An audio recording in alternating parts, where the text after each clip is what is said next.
Yo, what's up, everybody? This is Frank Salas, internationally known as the talented Mr. Salas. So in this video, we're going to cover sales in the social media marketing agency business. We do have our awesome class here, and we got some introductions, so we kind of know where everybody's at. And I want to jump in with a little bit of knowledge, a little bit of information, and just more of some mindset. And I want to, call on different people on this call so we can see where people are, what limiting beliefs people might have, and just kind of go from there. So without further ado, I want you to think of the mindset of sales. So what we're doing is business to business sales. We are selling directly to business owners. And as I stated in the first day, it's all about building that relationship and that trust, because most business owners, like all of us, are really passionate about our business. And for us to make any kind of investment in that, we want to make sure that we're working with the right people. We want to make sure that there's that trust there and that we can communicate and collaborate to make an effective, a working relationship with them. So when I come up to a business, I kind of pretend like I'm a doctor. And because I'm pretending like I'm a doctor, I think of what doctors do. And doctors always do, things in threes. So when you first go to the doctor's office, you kind of check in, you go through that whole process, you give them their information. And then this is kind of what I do. So I want to show this to you guys in real time. So give me 1 second. So like when you go to a doctor, they give you the little clipboard and they're like, fill this out. Fill out all this information. Tell us about this, because it speeds up the process. And this just went a little weird. There we go. So this is an example of what that form would look. Now you're going to get something like this if you guys are on Dubsado. So Dubsado is what I use to store all this. You're going to get something that's very specific to marketing. This is for me and my business, so I do a little bit more. And then I even put here vitals. What's your name? What's your best contact email? All this information. What's your Skype ID? Tell me about your business. Who do you serve? What do you sell? What's the price point? Give me your social media handles. Let's collab. What do you need the most help with right now? So this is like a form, but it's like real chill. Like I'm just kind of like, hey, I'm a business professional. And then I send this over to my business owner. And you guys will get a copy of this. Don't worry about that. I just want to show you that something like that exists, because I send that over to the business owner. And when the business owner sees that, if they don't fill out this information, I know that they're not interested and they're not serious about making this step. Because if they were serious about getting some more leads in their business, they would have filled out the information. And I even say in the email, Mr. Business Owner, this is not a short form, but this is going to take about 15 minutes of your time, maybe 20 minutes. And I'm going to ask you really serious questions about your business when it comes to leads, marketing, sales, what's working now. And the more information that you give me on this call, the faster that I can serve you on our consulting session, whether it's complimentary or it's paid, whichever one, I still go through that same process, because that's going to tell me what's going on with their business now. And going back to the doctor example, after you do that, after you fill out your information and give them your insurance and everything, the doctor comes in and they do an examination. And so that examination, works a certain way. But at that examination, a doctor doesn't come up to you and be like, a doctor doesn't come into the little waiting room or the little patient room and doesn't say, hey, what's going on? I'm Dr. Salas, and just stick you with a needle, and be like, all right, we're going into surgery, guys. They don't do that. They don't come in and be like, hey, Frank, here's your pills. I'm like, well, you haven't talked to me. So a lot of people, with this translate into the sales world, especially if you're newer to this, you might want to say, this is what I do. This is what I sell. And now you're doing the same thing as that doctor. You're like, hey, get on this operation table, get on there and let me cut you open. Let's go. Let's get you into surgery. And that person's thinking like, what surgery? Why do I need surgery? Like, this doctor's crazy. He hasn't listened to me. You're going to run out of there, So if you agree that, that you don't want a doctor to kind of treat you like that, maybe raise your hand or shake it around so I know that you're with me. Yeah, cool. So that's the first thing that the doctor does, is the examination. They don't do the drugs or surgery right away. They got to find out the problem first. So you and I all have to find out the problems. And so I don't have a script, and I'm always very conversational. And the reason I don't have a script is because Jeff and I were on a call earlier today. And Jeff, so Jeff, go ahead and share this with the class. So when you have a script, things are going good, but when you kind of falter from that script, what happens? Yeah, actually, I have a script that I use for cold calling, and I thought it was good, but I noticed that the second that the conversation goes away from the script I have, I freeze up. I don't know what to do. So I mean, I definitely agree with what you said. It's better to have a conversation. This way everything's natural. You're not thinking too much. You're not like, because it happened to me a bunch of times where it's like, okay, they say this, you say this, they say this, you say this, and then they didn't say that, and it's like, oh shit, what do I do? Like, I don't know what to do. But yeah, man, definitely lesson learned. Exactly. So, really having conversations are going to help. And ideally, before you get on the sales call, you would have sent out one of the messages that kind of say, yo, I'm really good at Facebook ads. I can do this, and this. If you guys have your paperwork all correct with me, if we don't have anything that we're still waiting on there, you already got an email sent just before this class that gives you kind of my longer sales letter that I send out to people that really converts very well for me. So things go a little bit deeper. And when I send that over, or by the time we have a sales call, so in that email that I sent out, let me share this with you guys so you guys know what I'm talking about. Right.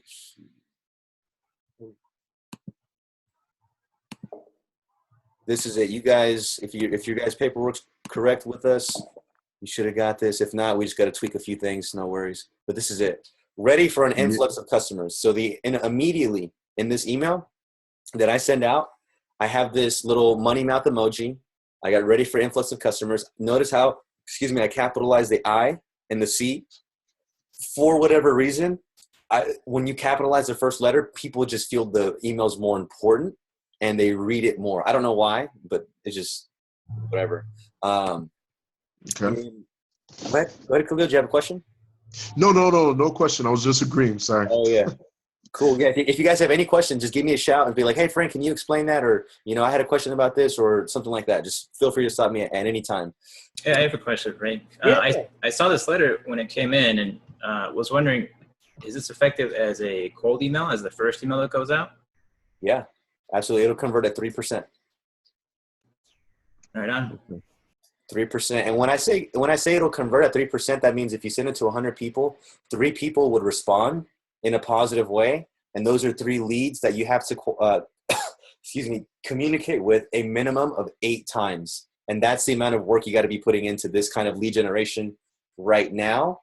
And then like Sebastian's case, once you have that, you won't have to do those kinds of things. If you find the right people that can pay Sebastian. And Sebastian, his clients aren't paying him what he wants to be worth right now, but he has paying clients and they're taking care of him at least. And he's in a position to be, successful. And now he's upping the value he's running a campaign with chatbots. He's not charging for the chatbots. He's not doing anything. He just did it. And he's like, Mr. Business Owner, this is a campaign that we did. And I'd like to talk to you about my rates, and we're going to have that conversation after we over deliver. Does that make sense, guys? Yeah. So during that time, he's charging during that I guess 2-week period. I'm not sure how long, trials for a week, 2 weeks. He's charging during that period. And then after you deliver, you renegotiate on the rates. So Sebastian right now is working with the client right now. They are paying him and he's doing some marketing for them in the form of some Facebook ads. And he now is still doing that Facebook ad, but he's going above and beyond. He's also hyper targeting his campaigns now, which he wasn't doing before. He's using emoji marketing, which I don't know if he was doing before, but it's more prominent throughout that. And, exactly. He's doing video views. He's just basically upping his game. He's also changing when people get charged from impressions to, 10-second video views. Now he's only going with videos so he can retarget specifically per post, and he's adding more value to that. So when he conveys that message to his business owner and say, look, we can get you the results that we have right now, but straight up, you're on the basic plan. You're not getting any retargeting. You're not getting any emojis. You're not getting any of this. You're not getting any of that. Your business needs this. Your business is qualified to use this service. I know you're spending $500 a month on Yelp. I know you're sending mail outs. I know you're doing this and this. You just built a freaking patio worth a few $100,000. Spend the money in your marketing. Let me bring you more business. Let me run sophisticated marketing campaigns like this By the way, this is the best in Sweden because ain't nobody in Sweden pulling stuff like this. Straight up. That's what's up. And that's positioning. That's called value stacking. And it, you know, a lot of us don't, like Sebastian, you know, talk to everybody about like the work that we did. Describe just like maybe 5 steps that we did together today. Yeah, it's so many steps. Like so many hours today as well. I've been bugging you like, what the hell do I do now? And like the whole process of like creating a proper like slideshow for Facebook first of all. Like how do you do that? Not only put the random pictures, but like the whole theory of like what should be in there to make it more presentable and more like psychologically good to capture the observer, let's say, in the first like 3 seconds of the video slideshow. And then like the whole chat box creation, connecting that to the page, to the client's page, and try that out, and then create like the whole system for it, like the rules of like what should happen when this happens, and then like you know, finding out like connecting it all together and testing it out. It's like a very long process. It's like, and I was like totally lost. Yeah, but now I think I understand it. And do you see why we charge a $1,000 setup fee per campaign? Yeah, for sure, absolutely. We put in about a day's worth of work on that one campaign, right? Yeah. So you know, we got to like and it's like no way in hell they would have done this themselves. No way, not even a chance. Yeah, not even a chance. So now that he has that experience, now that he has that knowledge, he just has to value stack and convey that to his business owner. Like, Mr. Business Owner, we're hyper targeting. Mr. Business Owner, we're doing this. And if you would like to receive more of these types of campaigns, these are my rates. And then you hit him up. And before you give him the rates, you want to send him an invoice of what you just did and zero it out. So, you know, emoji marketing, you know, $500, zeroed out. Hyper targeting, you know, $500, zeroed out. Facebook chatbot connection, you know, $1,000 setup fee, you know, zero that out. Just so like they know the worth of it, and they're like, oh, this is what they did. That's cool. Yeah, because people don't know what you do, and it's our job to convey that to them. So, you know, but going back to the sales call and working with the business owner, I just wanted to bring this up because it's very, very adamant that you lead generate right now. It's only for a short period of time. So, you know, I know Taylor was saying that he was a little bit rusty and he felt his habits not being where he wanted them to be. If you could just be disciplined for 30 days, maybe even half of that, 15 days, you know, and that's Monday through Friday for 3 weeks, you know, boom, Monday through Friday, 5, 5, 5. If you just did that and you just committed to say, look, in May of 2017, I committed to doing this. I have a lot of things like that in my life. When I started in real estate in May of 2013, I was like, I'm going to commit my first 30 days to blow up everybody in my sphere of influence. I did that. I sold a bunch of homes. When I started my first business in July of 2008, I had to hit up everybody I know, say like, yo, I'm selling spray tans. And I had to play that game for a long time. Every time I start a new business, I go into it understanding and respecting the fact that I've got to take this huge amount of lead generation up front. I've got to lead generate and then qualify people. This is how we qualify people, by letting them know what we do, asking them what they're doing about their marketing, sending them forms over, asking them how much they're spending on their marketing right now. So right now, what I want to do is I want to give you guys a few consultant type of questions. Does anybody have any questions so far? I did what you said to do in terms of putting up the posts on LinkedIn and Facebook. So far, I have like 2 likes on my LinkedIn, and someone commented, but is this considered spam? Well, I'm thinking join my list and leave a comment on my website. Is that are you saying that? No, someone did that on my page. Oh, yeah, you're on fine. Yeah. Okay. Cool. Yeah, you're whatever. Like, I would just delete their comment, whatever. I wouldn't worry about that. Oh, all right. Cool. Sorry, man. Yeah, no worries, no worries.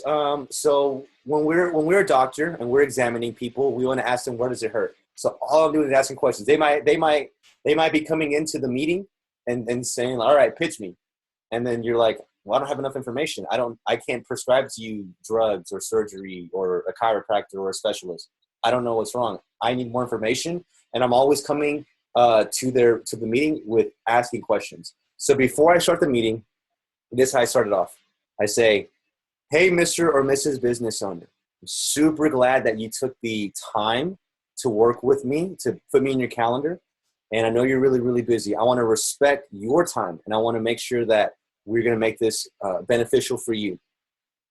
Now, I'm going to ask you some questions about your business. My intention is to give you the best advice possible, to where whenever you leave this conversation, you're going to have actionable steps that either you can take on your own, or if you so choose, you can work with me if you choose to engage me as a consultant or as an agency. If you choose to engage me as, that's like the keywords. If you choose to engage me as. Now they're like, whoa, this person speaking that language. If you choose to engage me as. So the two things, always a nice introduction, very polite, however your version of that is. But two things. My intention for this meeting is, and then whatever your intention is, I want to do business with you, Mr. Business Owner. I want to handle your marketing. Let them know, or I want to build your chatbot for you, or I want to do this for you. I want to bring you automated leads through chatbots. Whatever they responded to, sell them what they want, and then give them what they need. Does that make sense, guys? Yeah. Yeah. Awesome. Any questions so far on that particular part? Yeah. So you said if you choose to engage me as a consultant, or I'm sorry, the other part was? Or you can just say if you choose to engage me as an agency. As an agency. Yeah. Okay. And that lets them know that there's different ways to work with you. Right. So we can offer consultative services as well? Absolutely. Because they might have a Okay. staff that's already there. Like I was in Colombia and there was a guy who had an e-commerce product. Dude, I was at a party and we're just kind of bullshitting. People were asking me what I do and I'm like, oh, I sell drugs. Or like, no, what do you do? It's like, well, I've got a few different businesses, blah, blah, blah. And it was like it's like a bunch of internet entrepreneurs. So I was like, yeah, one of my businesses is I have e-commerce. Some guy from across the room, he heard me say e-commerce, his ears perked up. Homeboy ran over to me and he was like, yo, you're in e-commerce? Dude, I've got a business right now and we're underperforming like crazy. We're profitable. We're making some money, but I know that I'm not the best person to do this. Tell me about your business. And I start talking about marketing, retargeting, be like, look, man, we're at a party, dude, blah, blah. Give me your card, give me information, blah, blah. And he's like, how much do you cost? I'm like, I'm expensive, dude. I'm laughing. I got my hand over him. Like, I'm expensive, dude. Just like having a great time. And he's like, all he wants to know is like, how much is my rate? What am I going to do for him? He keeps asking me questions and questions and questions. And the more questions that he asks me, the more and more I put him off and just be like, yo, man, we're at a party, dude. I'm not trying to talk business right now. And every time I say that, he gets more and more and more interested. He wants to take the next steps right then and there, But as a consultant, I don't need his business. He needs me. I'm a fighter pilot. I'm going to bring him money. I'm bringing his leads. And that's the kind of effect that you want to have on business owners. They should feel like that around you. And if not, you haven't done a good enough job of building value. So how did I build value to that person?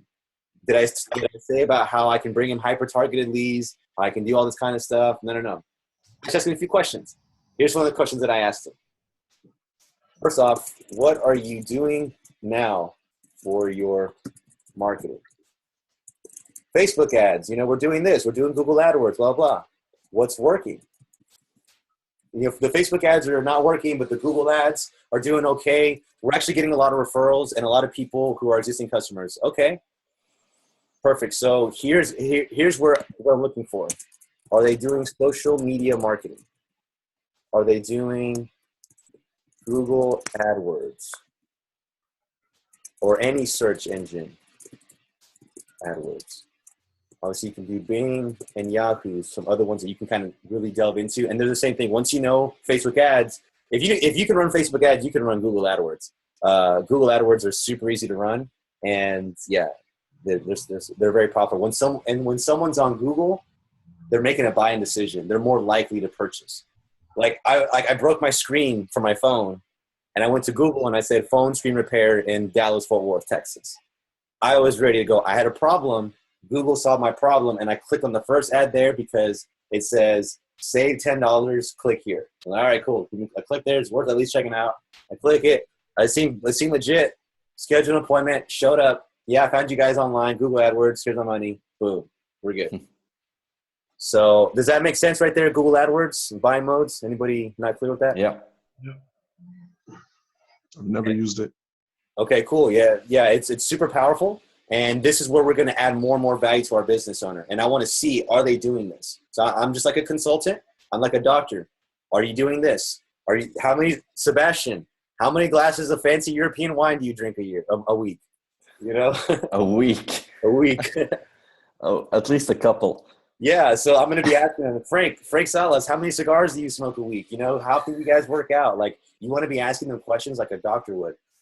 So ask them specifically what's going on. Are they doing social media marketing? Are they doing any paid ads? What's their organic reach like? Are they do they have platform presence? Where do they have the platform presence? This is where I'm either asking them or having a conversation with them. I'm just bringing this up. Like the whole time they're talking. They're like, what are you doing right now? Oh, I'm on social media. I'm doing some online ads. I'm doing pay-per-click. Awesome. Specifically, what kind of pay-per-click campaigns are you running? Oh, yeah, I'm doing Google AdWords. I'm on Bing. I'm on Yahoo. Also, you know, I'm on social media. Okay, awesome. What platforms are you on? Man, I'm really getting a lot of results from YouTube. I'm getting a lot of stuff from here. But, you know, blah, blah. Like, oh, you're not on Pinterest? You know, you can sell stuff directly through Pinterest on a Shopify website, right? I have a Shopify website. Awesome. You can put a little button on Pinterest, and people who already have their account, their bank account, and their credit card linked up through Pinterest can purchase your product right then and there. It's like, you can do that? That's where I had him. That was his thing, because he was interested in social media marketing, and then he just kept asking me more and more questions, and I kept asking more of these questions. So what's working now? And then I just listen. There's no script for this. I listen, and I see what are their pain points.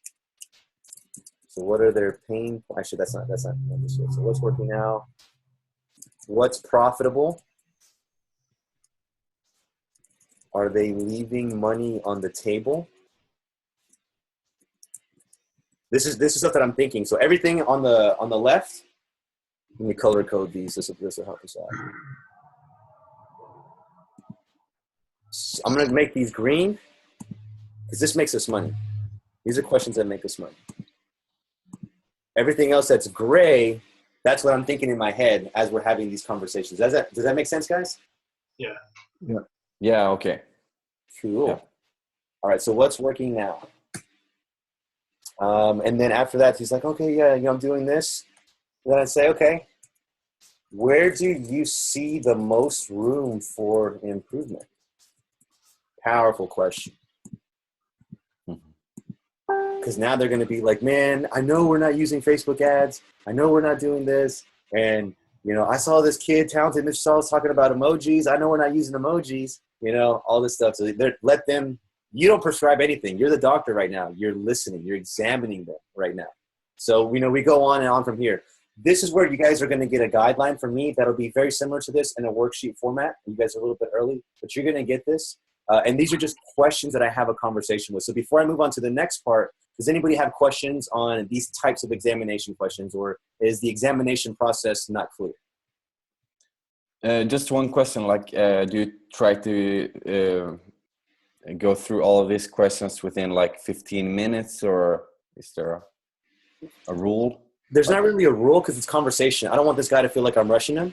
And if this person is going to do bits with me, I'm about to hit him with the price tag. So I should at least like be nice and, you know, not be like, well, I've only got 15 minutes for you. You know, it's kind of a dick move. It's kind of rude, you know, like, you know, there'll be a point where you just say, look, man, I offer some consulting. If you want to engage me as a consultant, we can have that conversation. But honestly, I feel like you're asking me a very personal or very, very specialized knowledge. And I just can't give that out with, first and foremost, doing a proper analysis on your business right now. I can't guide you. I need more information. This isn't the proper setting for something like that. And then say, look, I do offer consulting. He's like, you know what? You're right. We're at a party. We're both a little drunk. You know, we're both, you're having fun.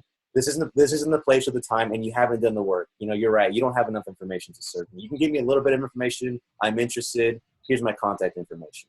Like any reasonable business owner would say that. And if they're like, no, you need to tell me right now, and you're fake and you're phony, be like, well, hey, I'm a phony, dude. Whatever. You might not want to work with that person. So it's super conversational at this point. Because you don't know where you'd be. Like I would do that on a sales call. I would do that like if I'm just meeting somebody. It does translate. It's the same process. All right.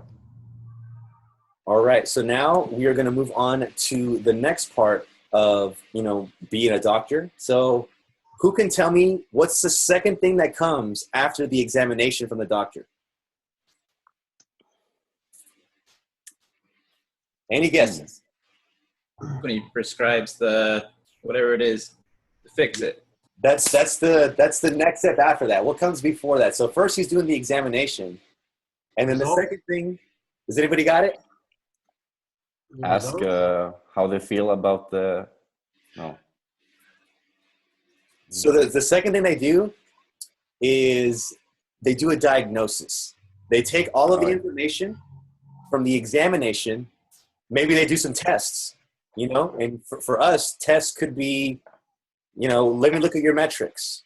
Let me do some analytics on what you got going on right now. So I'm going to put this over here as well so you guys can see this on the Google Chrome. Can you guys see my screen? Yeah. Okay, cool. So here's where we're going to do our tests. And that could be, the analytics, the metrics, just really get into the information. Also looking at their following, their engagement, their email open rate, like all those other metrics. Basically, metrics analytics. That's all we're going to, put that out to. So that would be the equivalent of a doctor taking your x-rays or taking your blood or doing a little swab or, looking at your eyes and just like checking your temperature. These tests are what doctor does because he doesn't know. He doesn't know what's wrong with you. He's going to go through his system and figure out what's wrong with you. So after he does that, he does the diagnosis. And from that diagnosis, he's going to take the information of the results in the test and tell them, this is our problem. Yo, Frank, you haven't been sleeping. So your white blood cells are shot up and the test showed us this and you're sick. You got the flu. Damn, this is our problem. Now we know what our problem is, and then we can take the next step. So this is, I'm going to make another little note for us over here. You should be able to see my screen. Is my screen up? Yeah. Okay, cool. Yep. Cool. So the diagnosis. So here is where we're going to convert information / data, and we're going to make that real for the business owner. Because we can talk about Mr. Business Owner, right now, your Facebook ads, you're clicking boost posts on that right now, and you have no way to like target anything right now. You're just kind of throwing your message out to a bunch of people. There's not any sophisticated marketing tactics out here. You're just basically paying Facebook, and they're just saying, hey, here's a bunch of people. So you're making it real for them. Or, hey, Mr. Business Owner, you're not using emojis, and because you're not using emojis, the engagement on all of your posts are severely low. Look, here's like 1 like, here's 2 like, here's no likes. Mr. Business Owner, because you're not posting consistently, your fans don't know that you are dedicated to social media, and they're not following. They're not like waiting for your next post. Our engagement's super low. Mr. Business Owner, you haven't sent an email out in 6 months, and you got like 10,000 emails. Like, what's the deal? By the way, this email list isn't segmented. You guys know what segmented email lists are? Anybody? I know Dakota does. Yeah, for sure. No. Okay, cool. So if segmenting a list is a foreign concept to you, it's my pleasure to introduce it to you. When you segment a list, you're going to do this on your Facebook chatbot, by the way. When you segment a list, this is where I can send out an email to 1,000 people that says, make money online. 500 people open that up, and 100 people click on whatever I was offering, whatever webinar, course, free book, whatever I offered, they took the action. They clicked on that. I am going to segment my list or tag those 100 people as people who are interested in making money online. And then the next time that I have an ad or a promotion that goes into that bucket, I'm going to give it to them and say, hey, people who want to make money online, I just started making money on Facebook chatbots and I'm teaching other people. I'm offering this here in a few weeks, but I wanted to offer this to you first because you're on my email list, and I wanted to give you the best price and give you the best position to work with me one-on-one, because I will sell out, and it's something that everyone's going to be talking about and using. If you want to take the next steps, here's the PayPal link, or here's the sales page, here's whatever, here's more information. And now those people who who are already on your list, who already know you, like you, and trust you, Mr. Business Owner, I always like to say their name, Sebastian, those people who are on your list, who know you, like you, and trust you already, Sebastian, are there to give you money. And you are going to give them a very targeted message to a very targeted audience on a different platform like your email list. And now you're making it real for them. Now you're talking to their money. So basically here, you want to talk to their money. When I say talk to their money, is anybody still unclear of what that is or what that conveys or what that vibe is like? Are you just talking about like their current situation, or like just sales in general? Now I'm talking about when you have a conversation with a business owner, I definitely, treat them as a human being, as an equal, and have a lot of, respect and all that stuff. But I'm also like borderline aggressive, and I'm not aggressive towards them. I just see them needing my help, and they're already asking me for help, and they've got their business right here. They've got their empire. And because they're not working with me already, and I'm the best person to give them that service, I feel very strongly about their money being put in my hands to bring them more money.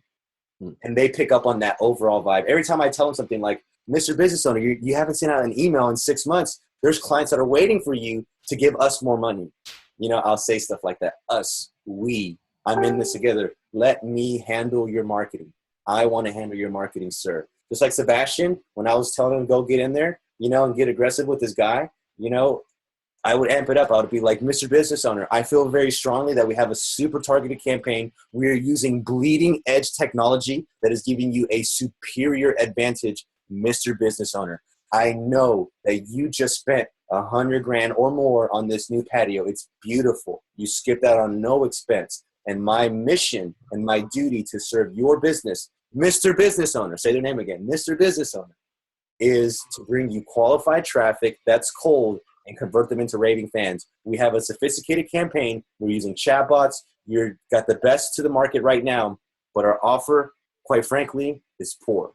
And my professional suggestion and my counsel is to give a stronger, more aggressive offer so this converts. Otherwise, we're going to have a great performing campaign that gives you a lot of brand awareness. It's going to give you some likes, and we're going to build up your chatbot list, and we can market to them at a later date.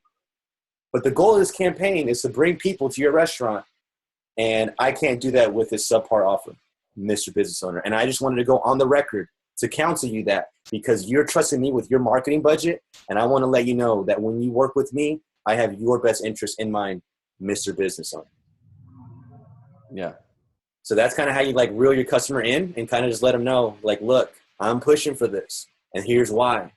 I'm not being annoying. I'm being persistent, and I'm being insistent, because I truly believe that their marketing budget should be, in my hands, and that we should be doing this, this, and this, So that's kind of what I mean when I talk to their money.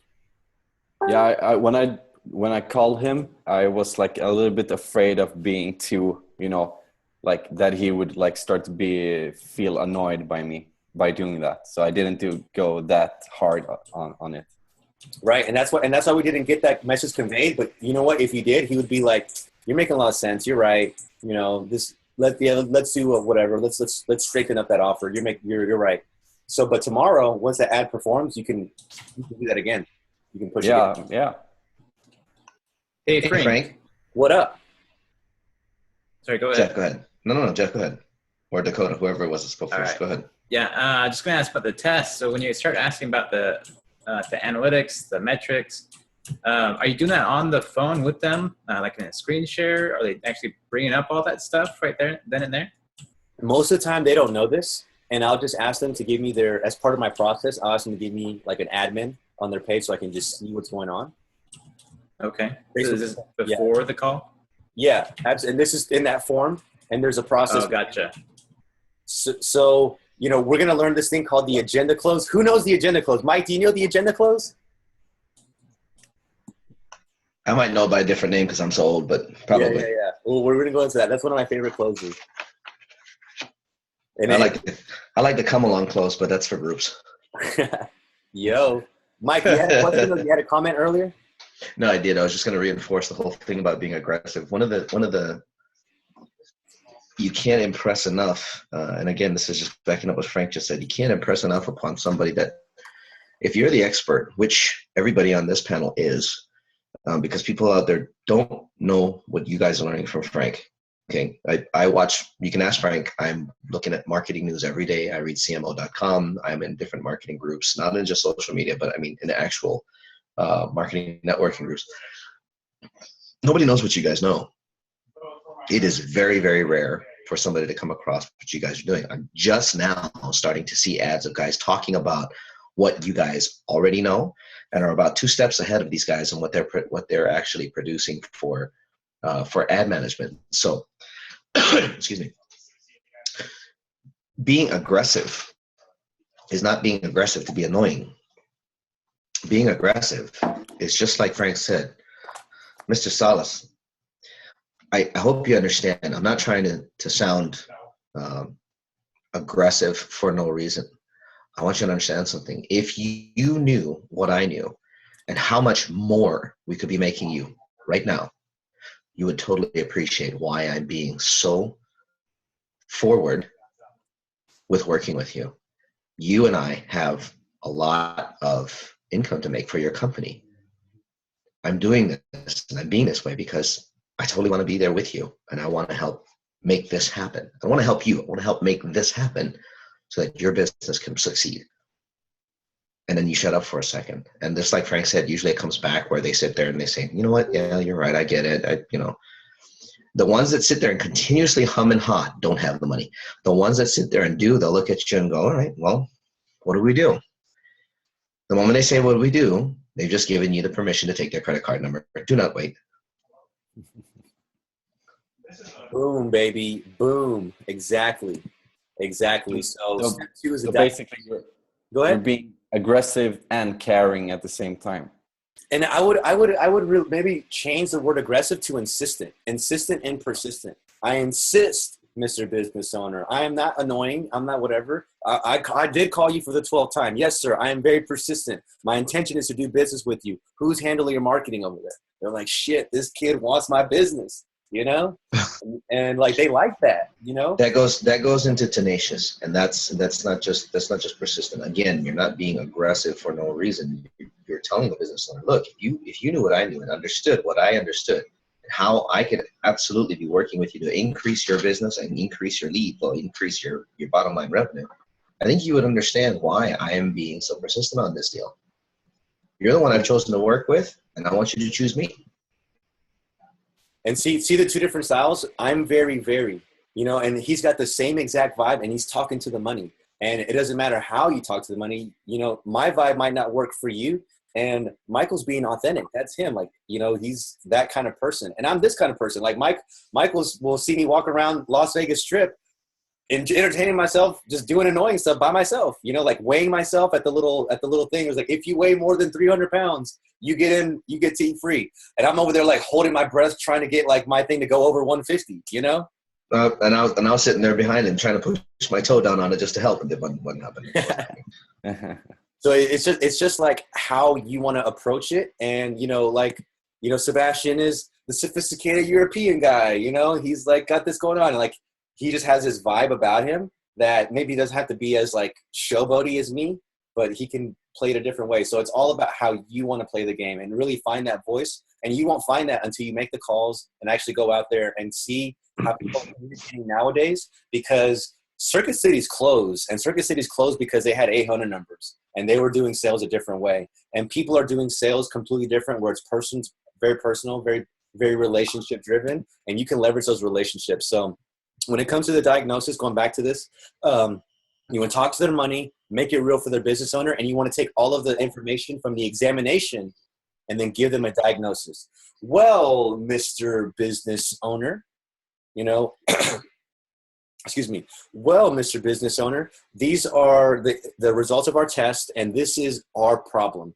Well, Mr. Mike, well, Mr. Sebastian, you have a restaurant right now, and you guys do great work. You guys are on the high end, and you guys, you know, have a nice community around you, but you're kind of stagnant right now. You'd like to grow. You'd like to bring in an influx of cold traffic into your business and get that cold traffic to stick and be new patrons and invite their friends. And it looks like you hit a very normal part, and I use that word a lot. You hit a very normal part of a restaurant growth cycle, and where you're at that point where you have clientele, but you know it's a little stagnant, and you need fresh blood in there to kind of keep it lively. Does that sound about right? They're like, yeah, and you know, and they're giving you more and more information, and you agree with them. Yeah, that makes a lot of sense. The whole time, because you're asking questions, you're listening to them. Whatever they say to you is ammunition for you to close them a little bit later.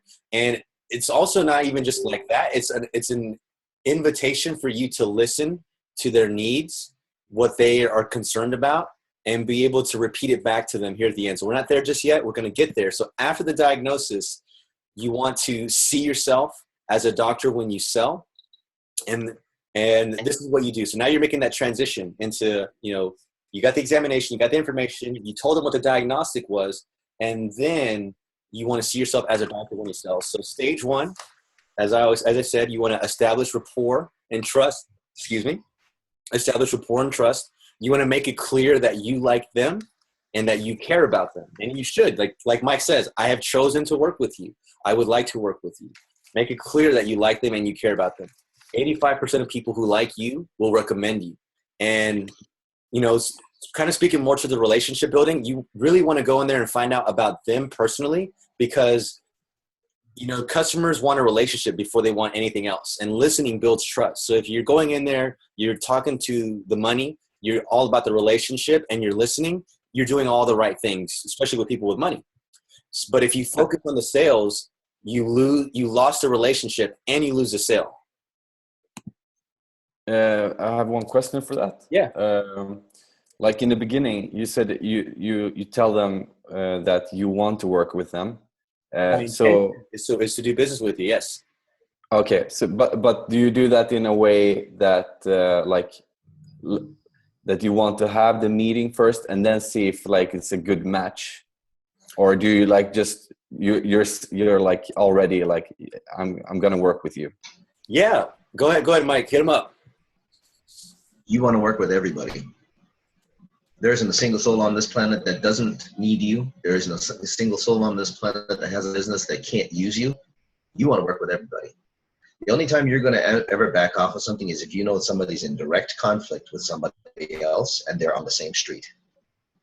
ABC is right next door to CB, is right next door to DEF. They're competitors. And now you've got them both saying you want to work with. Now there comes an ethics issue that you have to decide about. Which one do I want to work with? Most times they'll filter themselves out, so you don't really have to worry about it. But in the case of, do I actually, no, you go straight in every time. You go for the kill every shot. Don't wait. All right. And then just go ahead. Yeah, do you pick a niche? Because I've been hearing this for like a very long time, but it seems as if, you know, your method is like, you know, you go after, you know, whoever like that, you know, is a good candidate in terms of like what income they can bring in, or, you know, and so forth. So like what, do you believe in niches, or just sticking with one specific type of customer? Dude, you get rich in a niche, man. You get rich in the niche. It's the truth. You can get absolutely rich in the niche. Don't discount the fact that you're going to come across other stuff. It's okay. It's always great to pick a niche, because then you can totally specialize. I mean, look at Frank. He specializes in realtors and being able to get them sellers, and that's something that he told you. For one, he's still in the realm, even though he's not as much as he used to be, but he's still in the realm. I'm in the realm of attorneys. You want to talk about the nastiest, most rude motherfuckers on the planet? It's them. Excuse my language, but that's the truth. But I know how to deal with them because I deal with them all the time. So that's who I'm messaging. Them, I do message realtors because I'm a mortgage finance guy. So I have two niches that I can play in. Where's yours? Do you have to stay there? No, you never know. You might end up learning a new one just because, Mr. Restaurant owner all of a sudden introduced you to insurance agents. Great, go learn it. If that's where the money's flowing. I wrote a blog years ago about staying in front of the river. The river has always the two banks where most people are sitting because they like to just scoop up a little bit of water. Then you got some guys that go in about up to their knees, and they get their buckets a little full. It's okay. And then you got the guys that like to go swimming. Don't be afraid of the water, brother. It ain't that bad. It ain't that bad. And the more you get in there and you get in front of the money, the more you learn how to swim. Straight up. Straight up. Guys, straight up. So I was born homeless. I didn't speak English until I was 4 years old. I'm a college dropout. I lived on a ranch with no running water and no electricity for the first 4 years of my life. You might think X, Y, and Z about whatever you see out on social media. I'm a real ass dude. And when I first got started, I had a challenge asking people for money. And now when people ask me how much I charge, I laugh and tell them I'm expensive. So you can learn this. You can, get this part of your life handled. And I'm not unsensitive to what that was like in that kind of experience. So I do know what you're going through. I do personally feel that. And it's all you. It's all your feelings. And I would get like shaking nervous and like ask people for like $1,000 and be like, yeah, it's $1,000 or like 5,000 or 10,000. I get like really nervous. Like, am I really worth this much?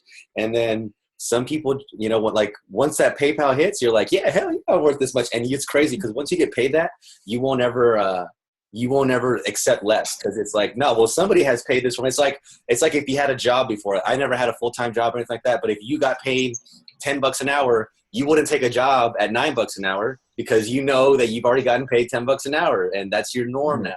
So This is where you're going to upgrade like that. I do want to make one point and go back to Sebastian. So Sebastian was like, basically saying, what was your question again, Sebastian, that you asked a few seconds ago? Yeah, like if you want to see if it's a good match before you tell them that, like, I want to work with you. Right, and that's where you got to pre-qualify. So remember, we have lead generation, lead qualification, lead conversion. I mean, that's 3 different cycles in that lead generation process. Lead generation, sending out all those messages. Lead qualification, hey, here's my form. Okay. Yeah, the form. Okay. How much money are they spending on marketing? Do they have a social media thing? Like on a scale from 1 to 10, how important is social media marketing to them? Then I look at that. What were your annual sales this year? If their annual sales was less than $100,000, might not work out. Because my piece alone is going to be at least a quarter of that. Minimum.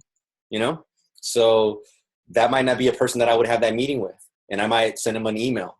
And kind of go down that path. So it's all about the qualification. So I really wanted to make that point, and go in there because you asked a great question. So awesome, guys. I want to jump back to the diagnosis part and just kind of the overall process. So if you focus on the sale, you're going to lose a relationship and the sales.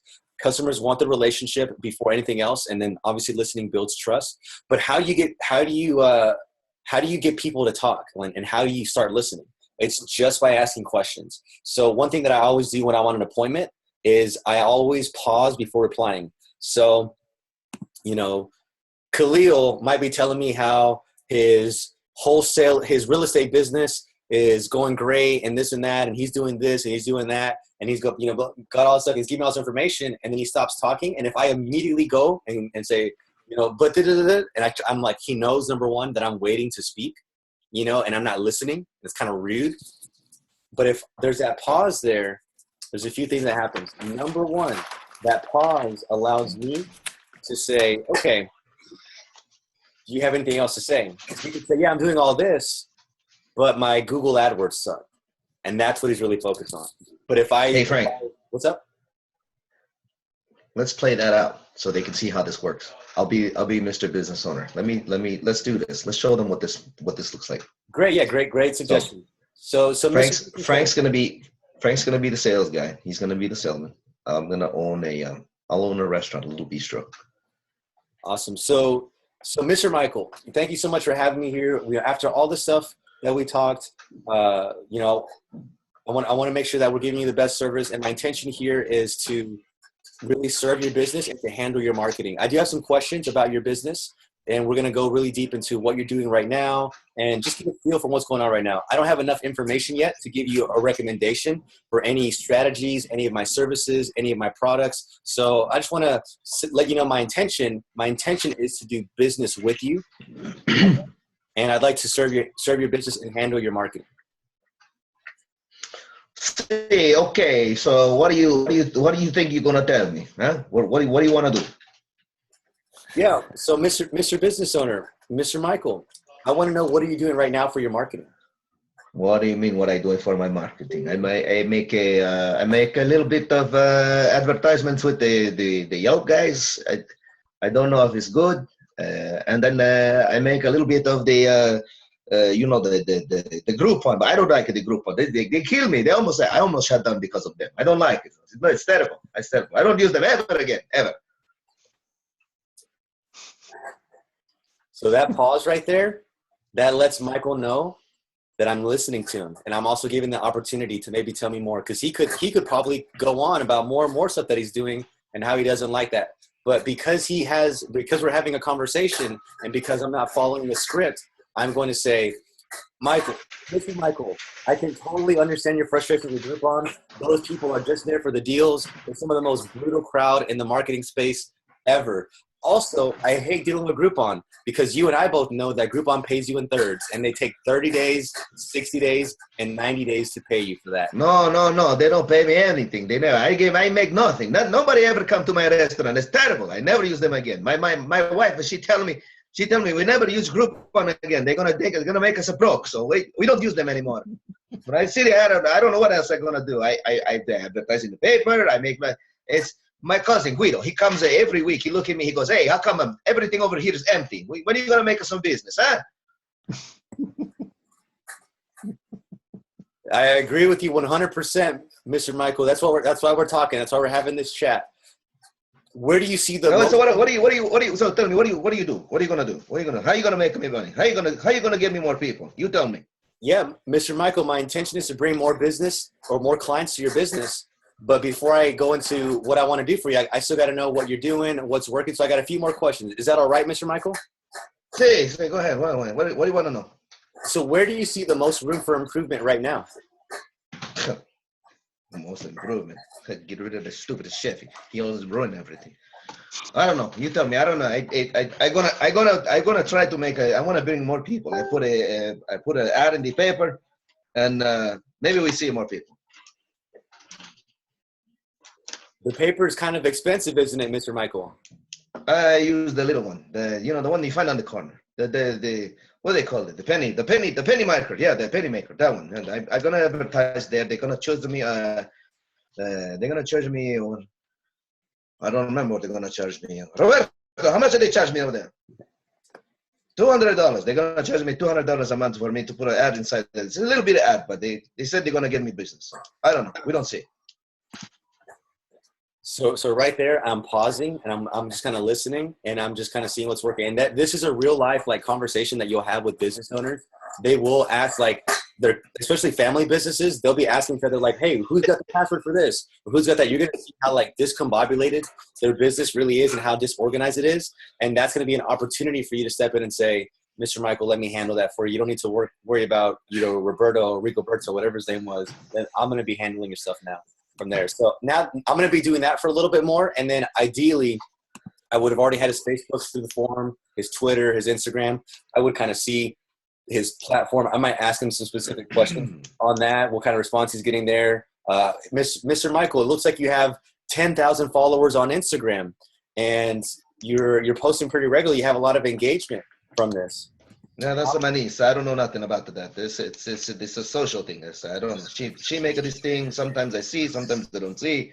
I don't know what is she doing. And what's excuse me. So somebody is handling that for you right now. What kind of qualifications does that person have? Well, my niece. I don't know. She's my niece. She comes in. She sits down. She says, "You make me some food." I make her some food, and she eats, and then she does a couple of pictures. She shows me. It looks nice, and then she leaves. I don't know. That's all I see.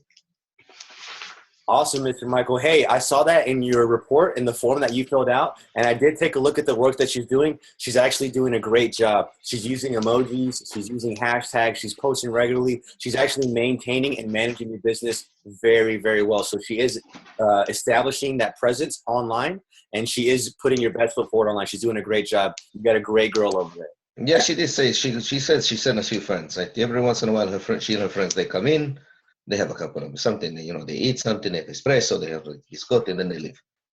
It's something. Awesome. So exactly, she's doing a great job of keeping that brand awareness out there and keeping your page alive and keeping it maintained. And where I want to come in, Mr. Michael, where I want to be of service to your business and where I want to handle your marketing is I want to bring you an influx of customers, Mr. Michael. Is your business ready for an influx of customers? What it means that this word, the influx, I don't ever read this before. What does that mean? A whole boatload of customers. I want to start making a boatload of customers. You're gonna bring me customers. You're gonna fill my tables. You're gonna you're gonna give me people to come and eat. This is what you're saying. I'm gonna put a line around your restaurant, Mr. Michael. You're gonna put a line around the restaurant. I never see this before. You sure you're gonna do this? If you give me a good enough offer and if we can have a good working relationship, I'm gonna bring a lot of new traffic into your business. What I gonna offer you? What I gonna here what I gonna offer you? You bring me the clients, I feed you free. You come eat anytime you want. Mama make you meatballs, I make you spaghetti. You come, you eat. It's easy. That's awesome. Hey, we're gonna work some food in the deal. I like the way you think. That sounds great. Yeah, there's no business if there's no food. We eat, we talk business, we make business. It's a good thing. That makes excuse me, that makes a lot of sense. All right, so now I'm going to be moving to the diagnosis part from there. So now I got all this information from him, and I'm going to go into the diagnosis part. So, Mr. Michael, I'm over here, and I looked at your Facebook page and your social channels. You have a lot of good maintenance there. I also saw that you were advertising in the newspaper, and you know you're paying some money to Yelp, and you got some things going on here. But at the end of the day, Mr. Michael, no one from all those efforts are coming into your business and spending a lot of money and becoming clients and becoming regulars. Is that correct, Mr. Michael? Yeah, I don't know who's coming. If they come, they don't tell me why they come. They come, they eat, they leave. So I don't know. I have no idea. This, you know, my niece, she comes, she bring her friends. My family, they come, they eat, they bring their friends. It's not enough. Absolutely. So right now where your business is, Mr. Michael, is you have a bunch of business, or your business is being fed by your local network, your warm market, and people that already know who you are. And what our goal is of working together, and what my intention is to market your business to completely cold traffic that is outside of your network, that is outside of your circle, who has never heard of you. And I'm going to bring you a bunch of customers. If I bring you a bunch of customers, Mr. Michael, are you going to take care of them? Sí, one moment, please. Salvatore. Sí, no, do it tomorrow then. I don't want to hear that. You go do that today. Make it tomorrow. I'm sorry. What were you saying? This will happen often. Yeah, 100%. This is super true. Yeah, Mr. Michael. I know you're super busy. I want to make sure I have your full attention. I know you got a bunch of stuff going on. We're talking about your money right now, Mr. Business Owner, Mr. Michael. You talk about my money. You're talking about my money. You're gonna make me more money. You saying that? Is that what you're telling me? We're gonna make you more money, and I'm okay. Give me 1 second. Give me 1 second. Salvatore, figure it out. You tell me later. Close the door. You talk to me about my money. You tell me how I'm gonna make more money. Jeff's laughing his ass off because he knows this is a little bistro down in Brooklyn. That's so damn true. And that's how it is, man. That's how it's going to be sometimes. So here's where you kind of wrangle your customer and be like, do I have your attention? Hey, we're talking about your money right now. I'll say that. Like, we're talking about your money right now. And you saw the reaction. Yeah. And that's the true reaction. The moment you tell somebody, listen, we're talking about your money here. We're talking about your bottom line. Exactly. And that's the response you're probably going to get, something to that effect. You're talking about my money? All right, I need to pay attention. Mm-hmm. So they'll close the door and they'll separate it, or they'll say, you know what, this is not a good time to talk about it, but I hear you, or I hear what you're saying. You want to talk about my money? I want to talk about my money, but I can't do it right now. Here's when I can talk. Make the appointment, be there. They will have shut off the world to hear what you've got to say. So anyway, so I'm listening. You telling me, well, how are we going to do this? What are we going to do for my money? Right. So right now, I just want to make sure that I have listened to you and that I've listened to your needs, and I want to just bounce it back to you. So this. What do you mean you're going to be listening to me? You're not listening to me now? You're going to listen to me later. When are you going to listen to me? No, Mr. Michael, I want to repeat back what you had just told me. I want to make sure that we're on the same page. Does that sound good? Okay. You tell me. You tell me. Awesome. So this is where we are now. You have a business that has a circle of influence, and those kind of people, those regulars, keep coming into your business, and that's what's keeping us afloat. And what you are trying to do in the future is bring more business, so you're more busy. And so Of course, I want more business. I need more business. Otherwise, I'm not going to keep my doors open. I got to close. This is terrible. Everybody else is they're stealing from me. I'm telling you. Even Salvatore. I cannot stand him. He's always coming in here. He wants to eat. He wants to eat. He takes nothing. He pays nothing. It's terrible. So, yes, I need more money. How do we make more money? I understand that your concern is you're not really sure of how you're going to make more money, and you're already trying things right now, like advertising on Yelp. Your niece is doing some work for you on social media, and then you're working with the newspaper right now. And you're kind of skeptical because those results aren't really bringing in any business for you, and you don't really know what's going on. You're just paying them every month and hoping some stuff happens. Is that correct? So listen to me, okay? Listen, very good. I'm going to say this only one time. I know. That's my Aunt Martha. I'm not going to listen to her. I'll talk to her later. I know how to make money. That's to make the best food anybody going to want to buy. I make that. I don't know how to get people to the table. I need to get people to the table. You get me the people to the table, I can make money. I don't have no complaints. Everybody loves my restaurant. Nobody misses a meal, but I don't have enough. You find me people, put them in these chairs. I make money. You tell me how I'm gonna do that. Exactly. Yeah, we're gonna get there. So I want to hit pause real quick, and then what I'm doing is I'm always repeating back what they say, and I make it a point to repeat back to them. And this is the formula. This is where you are now. This is what you want to do soon or in the future. And this is your concern or your question or your limiting belief or your obstacle or your challenge or whatever is in the way. This is where you are now. This is where you want to be in the future. And this is your concern, question, obstacle, challenge. When you say that in your own words, this is proof that you're really listening. You're actually flattered when you feed it back to him because it's like, yes, that's exactly it. Yeah, if you guys noticed, what I've been doing is I've been slowly bringing him from the overly active, excited dude that's just trying to make a buck to all of a sudden coming down to almost being quiet and literally focusing in. I'm almost pressuring him to give me a plan. This is the equivalence of, gee, that's really cool. How does that work? This is what you want during your conversation. This is why Frank's doing it the way he's doing it, is to get to know that, to let the restaurant owner know, or the business owner, period, that he respects their time. He respects what their concerns are. He understands what their concerns are. And now he's going to adjust. Listen, you may have to do this like 4 or 5 times during this conversation, especially if they're an immigrant. English doesn't always gel so well. Okay? Trust me, I've dealt with this one a few times myself. But the bottom line is, as Frank's explained, if you're coming back to them, reiterating, here's where you are, here's what's going on, here's where you want to be, here's what I can do for that. And here's how you're going to make money because we are going to work together to make that happen. It will be to a point where, and I've had this happen, it's not going to always be this way, but I've had Sally lay downs off of a half conversation of what your guys are getting a demo of right now, where they're sitting there and they're going, listen, how much is it? And that has happened. I've also had it drag out to where they constantly want to get more info. And Frank can attest to this one. There's a point in time where you have to go back to that formula. Okay, so here's the deal. This is where you are. This is where you want to be. This is what needs to be done. Well, what about? No, here, let me go back to this. Let me make this real easy, because I don't want to spend too much time on this. Here's where you are. Here's where you want to be. This is what needs to get done. There will be times you're going to have to turn them off from trying to get more information, because there is no more information. It's time to go. It's go time. Jean-Claude Van Damme, go daddy. It's go time.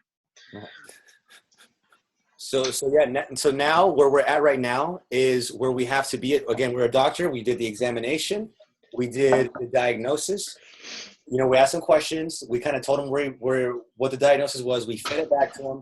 They agreed. They're like, yes, I don't know what I'm doing. I need you to bring people to my table. What's the strategy? What's the strategy? Every business owner is going to say this. This is a perfect setup for Absolutely. the third and final part of our sales, which is if you're a doctor, a course of treatment, which could be a surgery, it could be drugs, it could be a diet, it could be whatever.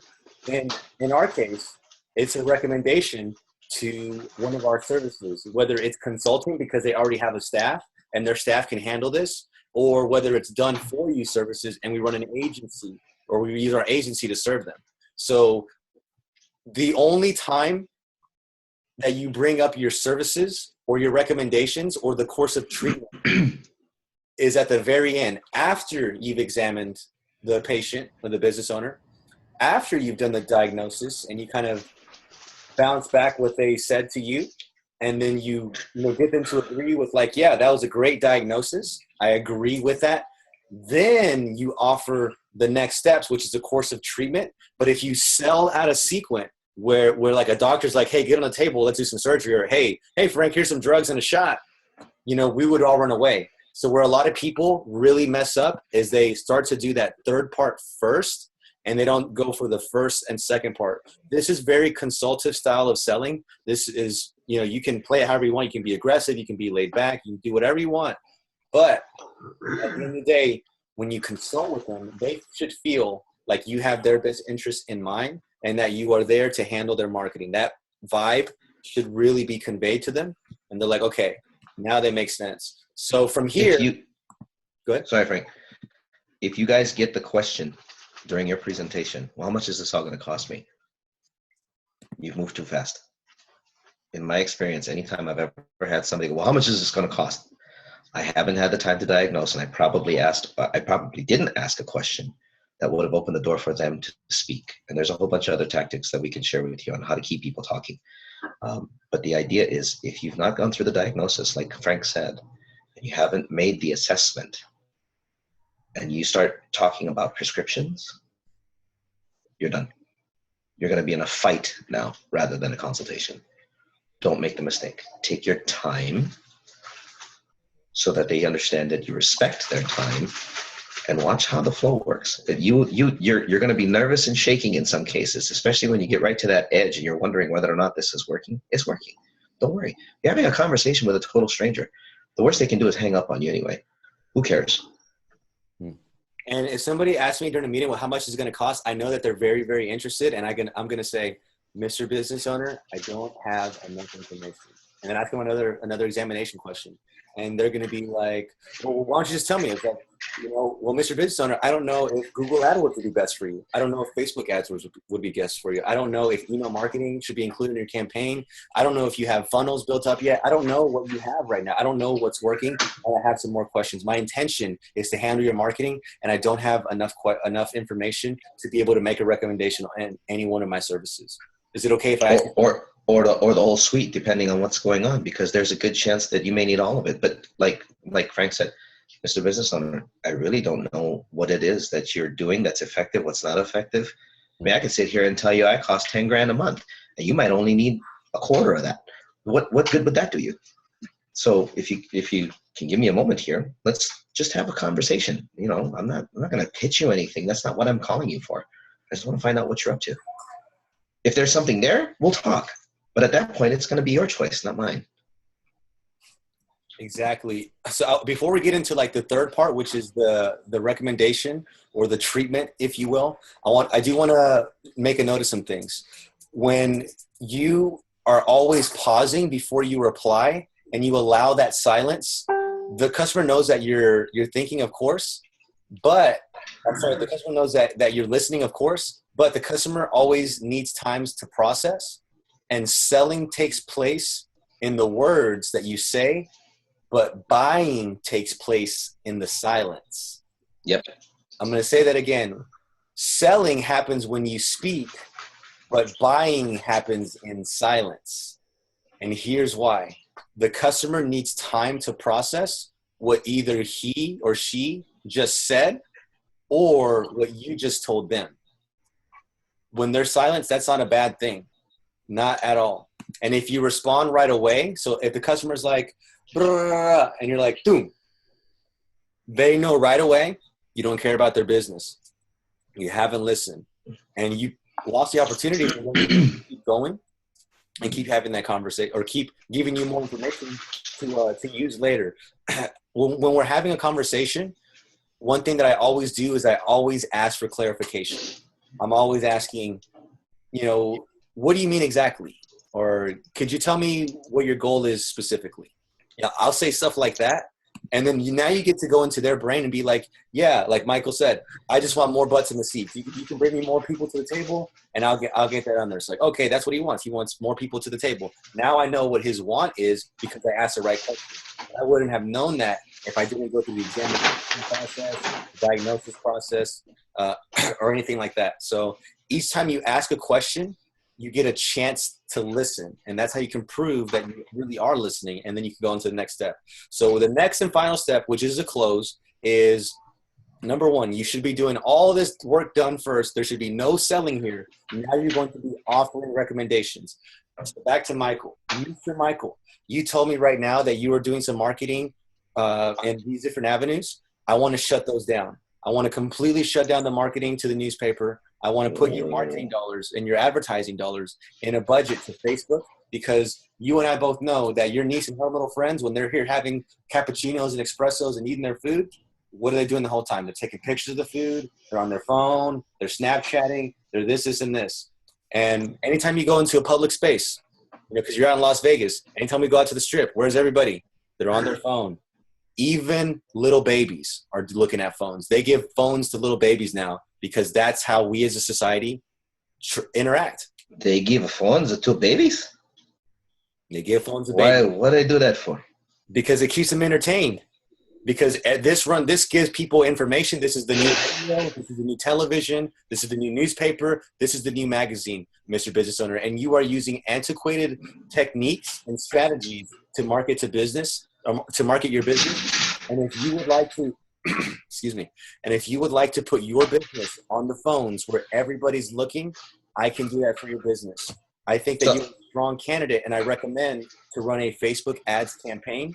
I also would like to have you set up with an email system so you can email people that are already interested in your business, and there's a huge opportunity for you to have a new bunch of regulars that are coming in, that are booking catering, that are booking deliveries, that are booking parties with your business. Now Okay. So you're telling me you're gonna find me customers. See? I'm gonna find you customers, Mr. Mike. Okay. Pause. 2 potential paths right off of this conversation right now. If he's old enough school, the response is going to go, okay, look, you say you know how to get more people into my business? Okay, you go talk to my niece. I'm going to have her work with you, okay? I'm not going to stop what I'm doing, but I'm going to have you work with my niece. You go talk to her, you find out what's going on. That pathway, you need to make sure Papi is involved in those conversations, even though niece is managing it.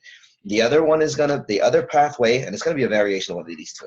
The other pathway is going to be, okay, what do we do?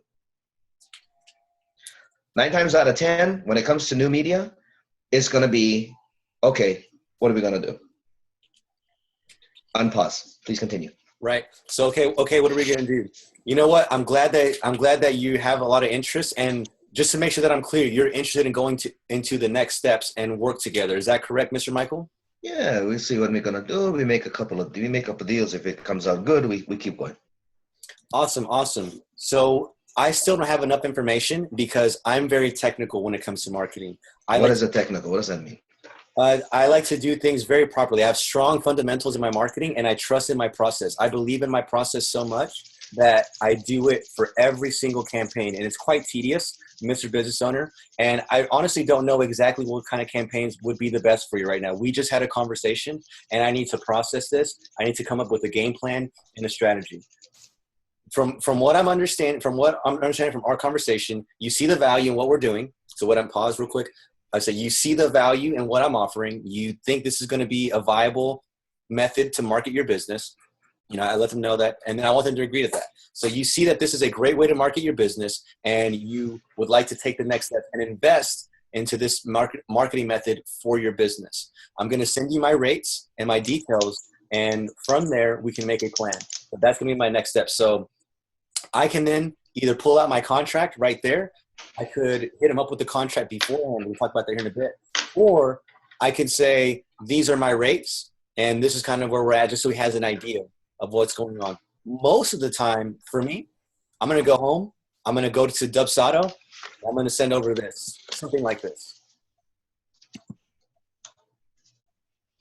So where is this Dubsado?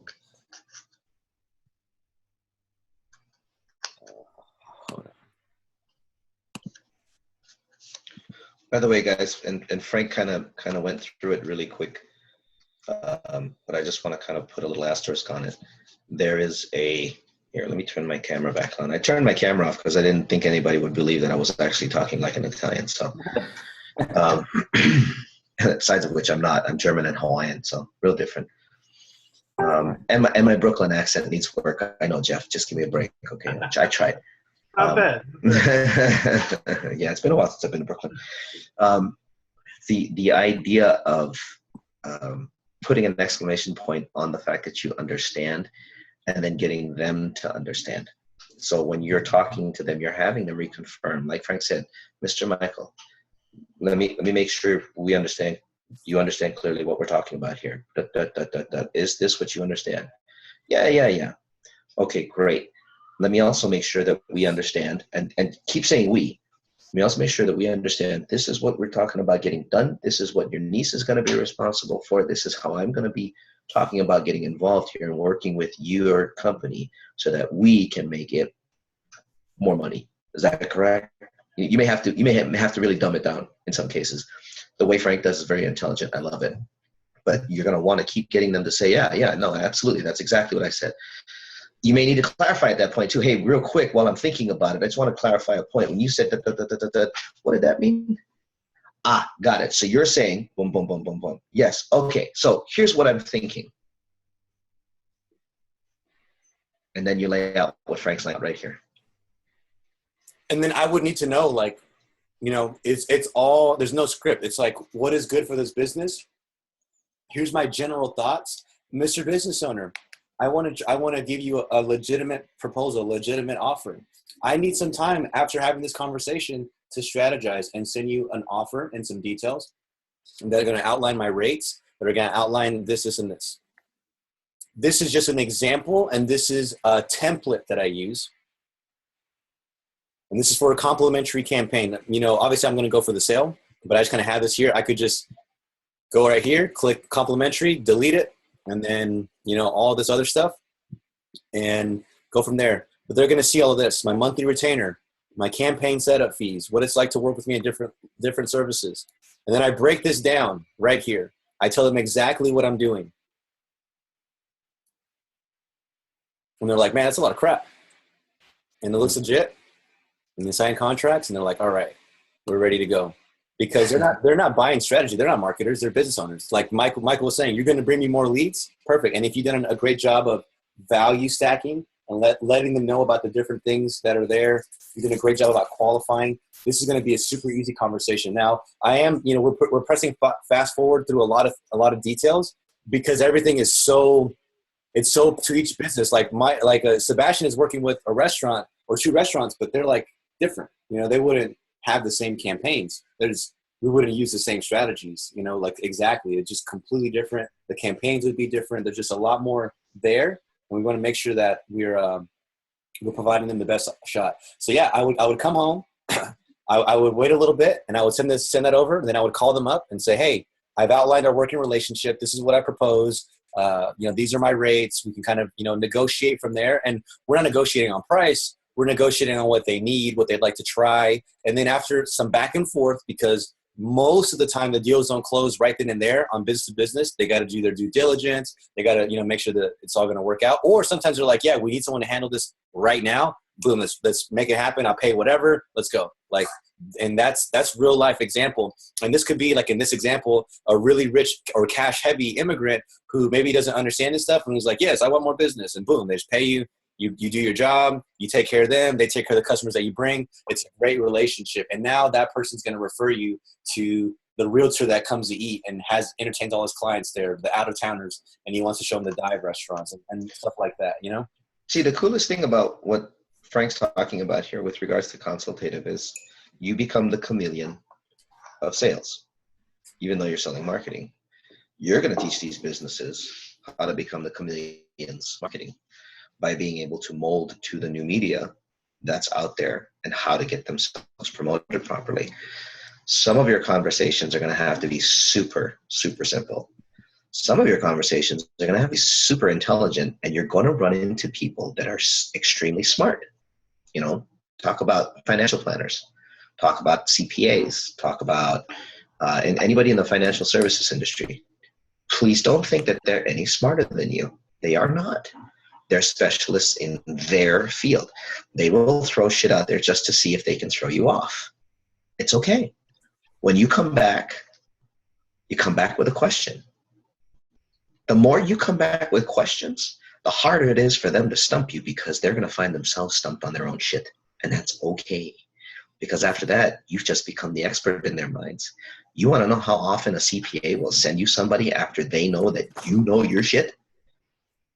You're going to get phone calls out of the freaking blue.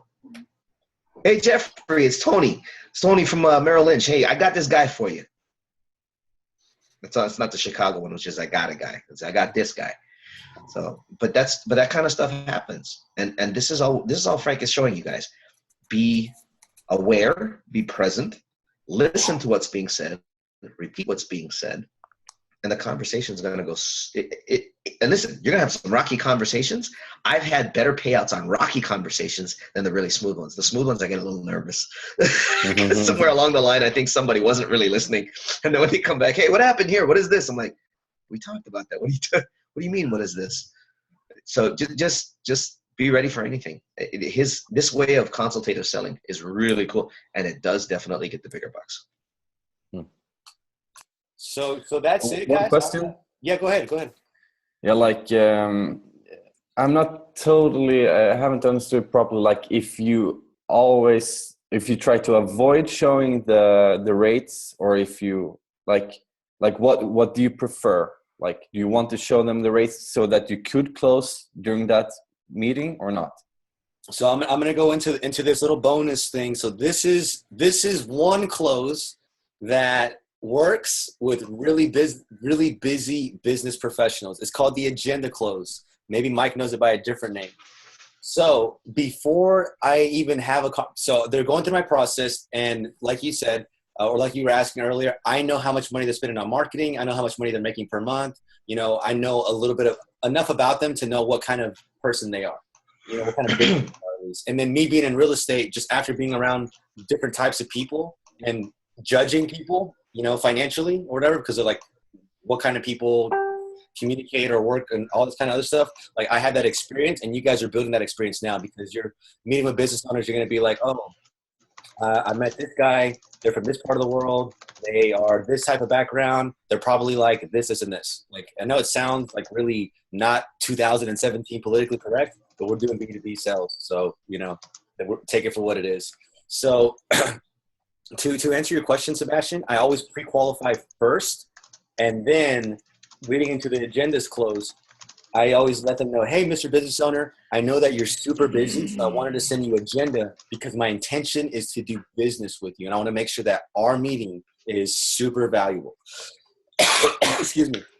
I have heard of this quote. And that's the agenda close. And then I send over the agenda. The first one, I'm going to say like, you know, intros, 5 minutes. Examination questions or consulting questions, 20 minutes. And then diagnosis, 10 minutes. And then recommendations or the close. And then I'm going to say, I obviously need more information. And from the information that I get from our conversation, I'm going to be making recommendations to different types of products to give you an idea of what my price was, to give you an idea of what my packages is like and what it's like to work with me. These are my rates. And then you send over something that like we just saw, something like that. And it's just kind of like a menu. So they at least have a frame of reference of why you're doing that. And that way, when you're in the meeting and they're like, oh, well, this isn't our budget, you can say, Mr. Business Owner, I treated you with respect. I respected your time. I sent you over an agenda ahead of time with the list of my prices. We saw through Dubsado that you viewed that and you saw our price points. If that is it, with that being the case, why did you take this meeting if you knew where our price was at? You know, now you've got them on the heels. They're like, what? Oh shit, you know? And now they're gonna like maybe try to lie and stumble and just be like, cut to the bullshit, be like, Mr. Business Owner, I'm here to talk about your money. I know you have a budget. I know you have a business. All businesses have a budget for marketing. And if you're not spending money on marketing right now, your business is in danger of being stagnant. If you're living off of referrals, let's say somebody tells you that, oh, well, I get a lot of business referrals. I say, if you're living off of referrals, that is dangerous. I want to introduce you to predictable revenue by bringing you X amount of leads every single month that you can follow up with, that you can measure, that you can track, that you can put on your email list, that you can follow around with all these sophisticated strategies like pixel-based marketing, all this chatbot, and now you start to talk about your techniques and your tactics. What up, Mike? Please note, guys, that what Frank's talking about is there's been a shift, a fundamental shift from what was stability in marketing, which was word-of-mouth marketing, referral marketing, to the new style of marketing that is measurable and attainable. In the old days, if you had word of mouth and you had only referrals, you were set. People don't have time for that anymore. Now you have to grab them, literally. And I hate to say it this way, but you got to grab them by the throat, drag them into your business, and turn them upside down and shake them. I know that sounds like real old school mafia, but that's literally what new media is doing now. It's grabbing them out of a crowd and saying, you need what I got. And I've specifically targeted you because you actually said that's what you're looking for. I got your product right here. Now I know you're going to be a sale. In the old days, it would have been just like Jeff would call me up and say, hey, I got somebody for you I want you to talk to. Great referral. Thanks a bunch, buddy. That's a lead. And it's actually not even a contact. I got to correct that. You're not able to predict how many people Jeff's going to send to you. Now, they have these things called BNI groups. Some of them are super successful. You got to bring them at least 1 or 2 leads a month. That's not predictable. There is no predictability on that. Now the professional that has to come up with the two referrals stressed out because they don't know who the hell to bring to the table. And they're going to go find somebody who's not able to be filtered out, somebody who's not able to be targeted. What we're doing here, what Frank's showing us all here, is the new way to be able to predictably put a butt in a seat or put the cash in the pocket in the hands of a business owner, because that's exactly what the person was looking for. Thanks, Frank. Definitely. Really appreciate the support here. So guys, that was it. I gave you a lot of information. I know that every time that we speak, it's like, I always hear it's like drinking from a water hose. Guys, I have a real estate license and I sell homes for millions of dollars every year since 2014. Doing marketing requires me to learn on my craft every single day, way more than anything I've ever done in real estate. So you guys are drinking from a fire hose. You guys are getting yourself in a business that requires you to master your craft, and we only have 30 days together. My intention is to do the rubber band theory. The rubber band theory is that when you stretch out a rubber band far enough, when you let it go, it will never go back to its original shape because it's stretched out enough. And I want you guys to be outside of your comfort zone now in these 30 days. So when you revert back to whatever you are, you're always going to be bigger. You're always going to grow because you're going to naturally revert back to your natural tendencies. It's easy. It's human nature. But in this supportive community where we're all getting it and we're doing our lead generation every single day right now, that's going to get you uncomfortable. And then next month, when you have a few trials or clients or people you're working with, you're still going to be having those habits established and have that discipline, because you won't go back to that because now you got a little bit of money.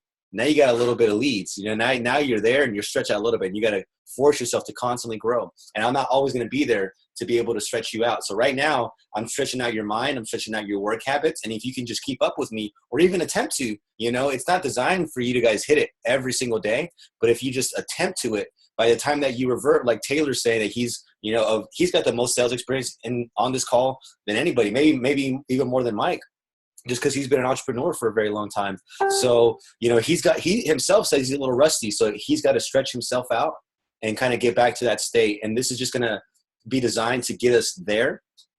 a lot quicker. So this is a lot of information, guys, but I want to open up the floor for any questions. We can go over any objections that you guys are getting in real time. I also want to let you know that I do have some sales people that are going to come and talk to us as a bonus. So that'll be throughout the program. I got a question. What if they ask you like specific numbers, like, oh, how many more leads are you gonna get me? How much more revenue are you gonna bring me? How soon is this gonna happen? Like, when am I gonna see an ROI? Like, how do you handle those questions? That's a great question. And I would say that's a great question, Mr. Business Owner. And I can appreciate the fact that you're concerned about your money. I too am concerned about your money, and everything that I do is going to be speaking from a place of profit, Mr. Business Owner. Whenever I run a campaign, any campaign, my daily budget is $5 per day. I don't have enough to answer your question. I don't know. I don't have enough information from any of the markets. I don't have any analytics. You're not doing this right now. There's no frame of reference. There's nothing for me to base the information on. And even if there was, they don't market like how I market. My process is extremely sophisticated. It's extremely refined. And I have this process that I do on every single campaign, Mr. Business Owner. So because of that, I cannot answer your question. I can't tell you how long it's going to work for this, blah, blah. But what I can tell you, Mr. Business Owner, is that the first 5 to 7 days, I'm going to be marketing on Facebook with a very modest budget of $5 per day. That's going to give me a little segment of the marketplace and allow me to see who is responding better to this ad. Is it men? Is it women? Is it teenagers? Is it middle-aged people? Is it 20-somethings? Is it 30-somethings? Is it 40-somethings? I don't know, Mr. Business Owner. I have to get that information first, and that's the first part of every campaign. Then, and only then, Mr. Business Owner, after we run that campaign, we have the analytics, and we find a winner, and we find something that's working out. Then I'm going to ask you for a higher budget, and I'm going to sell you, or I'm going to put your product out there to sell in front of a lot of people. Let me add on to that. This is the value comparison. In days of yore, sir, we used to have commitments of 90 days in order to be able to get any kind of viable data. In other words, it would take me 90 days back in not so long ago, just a couple decades ago. It would take me 90 days to actually run a marketing campaign online that I could actually draw real numbers from and predictably say, this is what we're going to be able to get you. That time has been really scaled back to 5 to 7 days. That'll give me enough, just enough, that I can sit there and go, here's who we're talking about. So already you've told them, well, you just said 5 to 7 days, that's it? Because they're used to people like Groupon or magazine ads where you got to buy a whole freaking quarter and you really don't know who the hell's coming. Even if you do drive them to a website, you're not entirely sure that they're coming from the magazine ad. I mean, there's ways to do that, but it's so freaking involved, and the business owner has to be involved. You're saying, taking it off your hands, I only need 5 to 7 days versus 90 days. This is the value comparison. And when we're set and done, we can actually viably look at a real budget that would make sense, that will bring you more business. Okay. Thank you. What up, Khalil? Hey. Question, you sent out the email. It looks really dope, by the way. I'm like, wow, okay. That email that we send out, are we, how would I say, I'm so sorry. It just jumped right out of my head. I'm so sorry. It's going to come back to me. Someone else, man. Did it have something to do with sending out the email or the content of the email? The content of the email, sending it out. Maybe I can just tell you. Go ahead. What were you going to say? Go ahead. No, once so we send out the email, they, do we use Candidly as well? Like, Candidly? I see that you at the end, you put like a link. Oh, Calendly. Yeah. Absolutely. Calendly. Absolutely. Yeah, Okay. let me show you what he's talking about for everybody who's watching this a little bit later.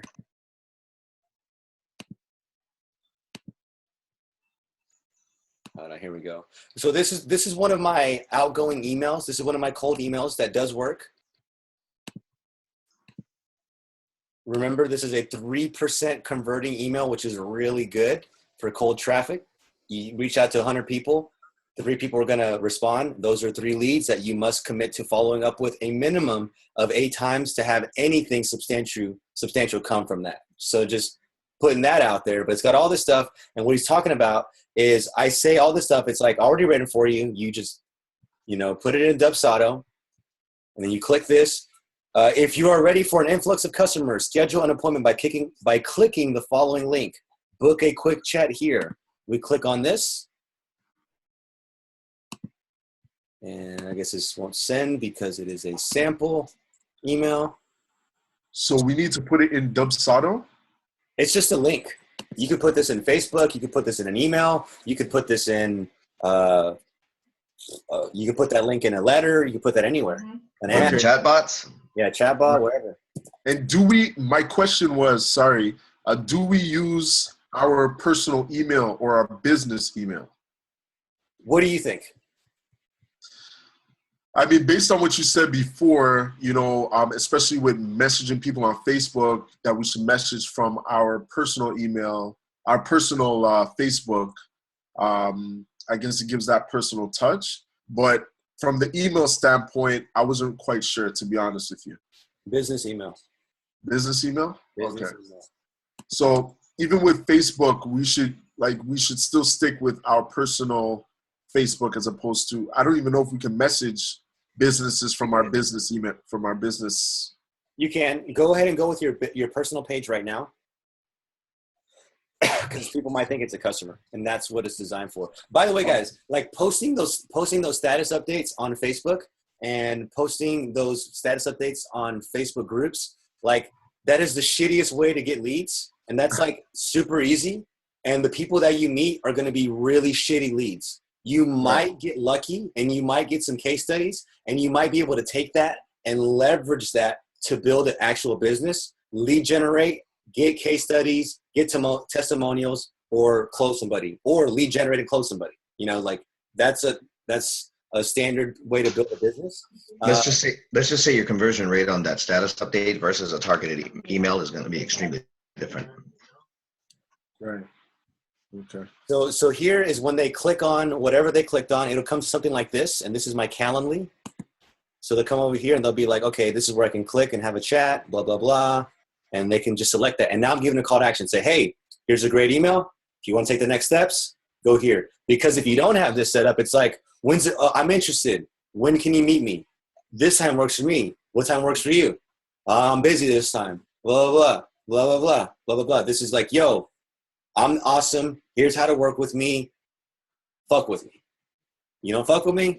I'm going to send you another email. I'm going to go to Dubsado and send you a follow-up email. It's going to lead you to the same place. So this is Dubsado is your autoresponder as well? No. Dubsado is a customer management tool. It's my bookkeeping tool. It's my my client management system. It's where I house all my documents. It's very powerful. But I do have a autoresponder.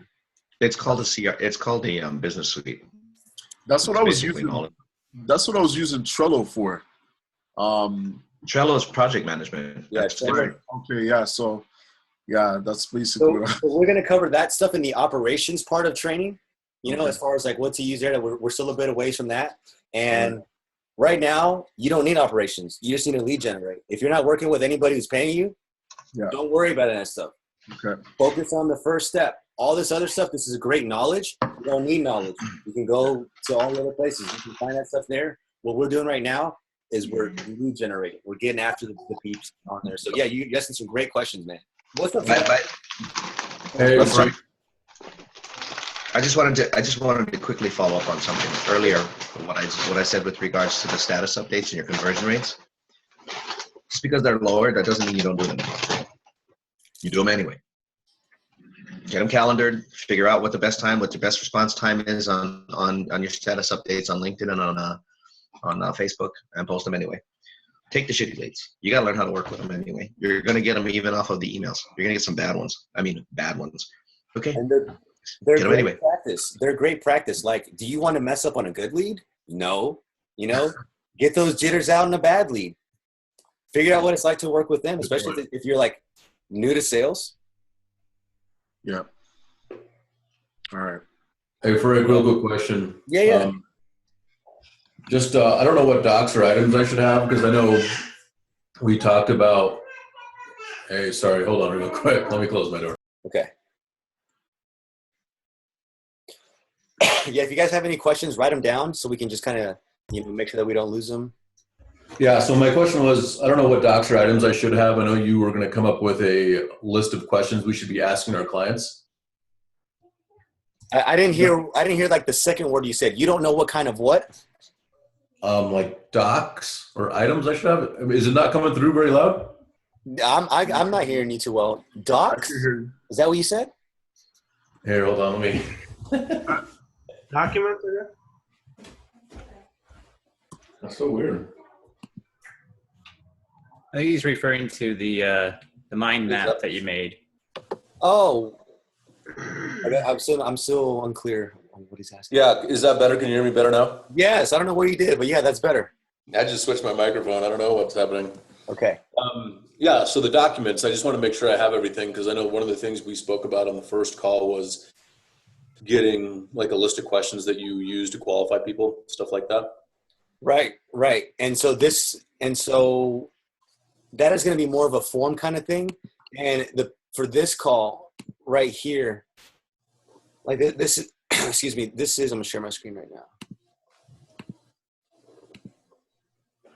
So this is, excuse me, this isn't qualifying questions, but these are questions that I ask on the diagnosis. Is this what you're asking about? Or you're asking about like, what do I put on my forms? What am I looking for there?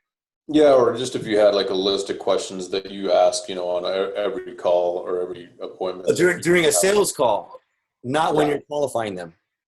Well, either way, getting the ammunition on the examination to figure out, hey, how am I going to best make a presentation to these people based on what they're asking for? Right. And here's where I don't. So I have a few questions that are kind of my go-to, and maybe that's what you're referring to, like a list. Like Dakota says, can we get a copy of that mind map and that pre-call form? Yeah, if you guys are on Dubsado, if you guys are getting that, you can just upload it.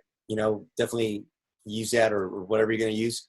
You'll get that information. But yeah, I don't have a checklist. It's like I want to have a conversation with them because I might get somebody like Mr. Michael who was like really foreign. Is like, I want more leads, and he might not want to have those kinds of conversations. And if I keep asking him those questions, he's gonna get really agitated, and he's gonna be like, this guy's checklisting me, this guy's whatever, and it's less conversational. And in my experience, when selling this particular service, if it's more conversational, and if you're listening to them, then they're going to tell you where they're interested in. They're going to tell you what they're doing now, and your checklist that we're going down, they may have no interest in it. Like we all might know the value of an email list, but they've never set up an autoresponder. They don't even have MailChimp. They're not even collecting emails. They're just like, oh, no one's doing email marketing. And we're like, what? You're not doing email marketing? So it just like all depends on what they want to hear, what they want to buy, what they want to, talk about. It's all about them. So there are some questions that are my go-to, like what's working now? What are you doing in your marketing right now? Who handles this? Is there somebody right now that handles your leads? Do you guys measure your leads? Do you guys run any analytics? Just basic stuff.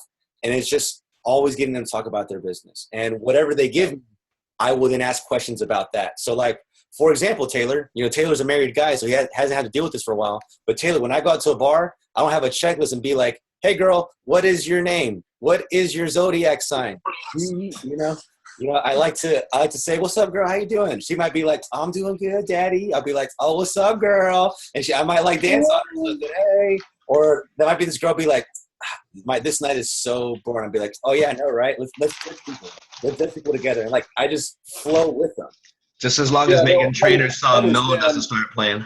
No, I understand that as far as the flow, because you don't want to sound too scripted or robotic. But yeah, it's like when I was single, it's the same intro, right? To get the door open, and then hey, let me buy you a drink or whatever. There's a sequence of events that occur. So I wasn't sure if you had some of the basics, like hey, make sure you're asking these specific questions in regards to getting it going from that standpoint. Hey Taylor, this is going to sound really backwards, but what we do is we actually ask the business owner to buy us drinks. I like it. Dude, sounds wrong, but it's what we do. I made a challenge to myself to go 5 days without paying for my own meals, and just like see if business owners would take me out for breakfast, lunch, and dinner. And I made it happen. Just because like they really, they need our information. And so those kinds of meetings, and if you want to have those kinds of relationships, are all about listening.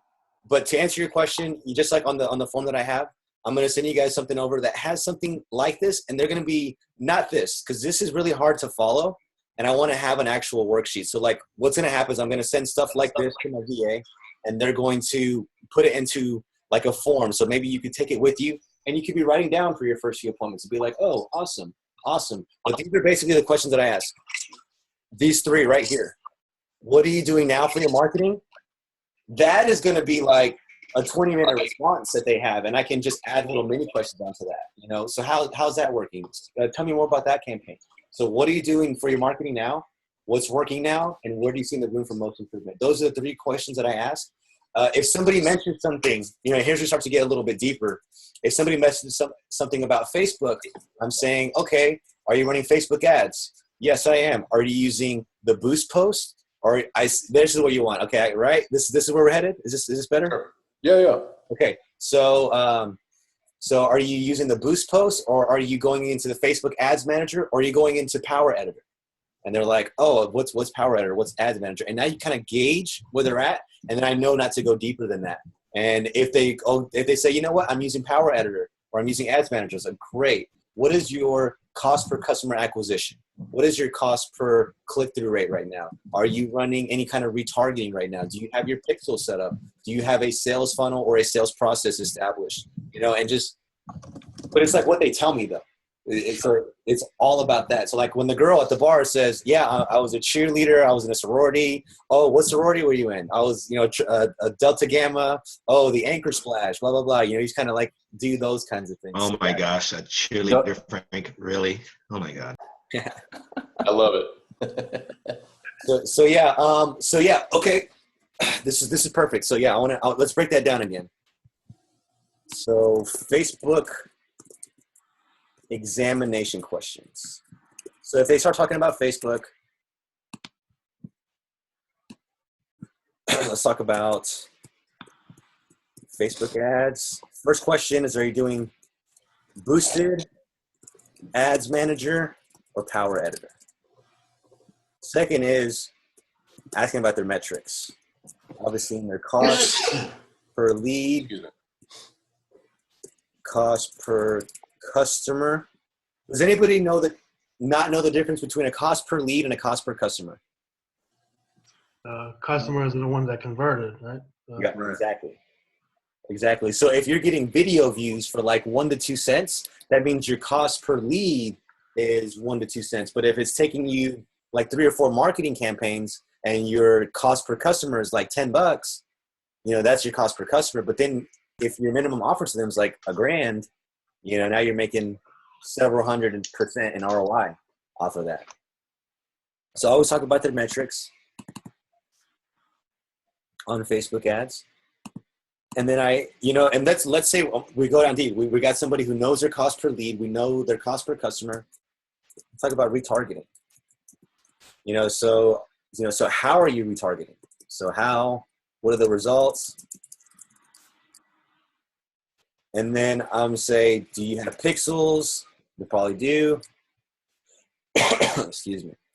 Hey, and by the way, guys, so Taylor just asked me a great question. So like for me, like this is normal. Like, and I'm in this, and the obvious is oblivious to me. So if I'm talking and you guys want to know this kind of stuff, the purpose for this is for you to bring this out of me into a collective shared knowledge bank so I can share this with you. So great question. I now see what you're asking, Taylor. Let's see what are the results? What do you use in terms of Power Editor or Ad Manager?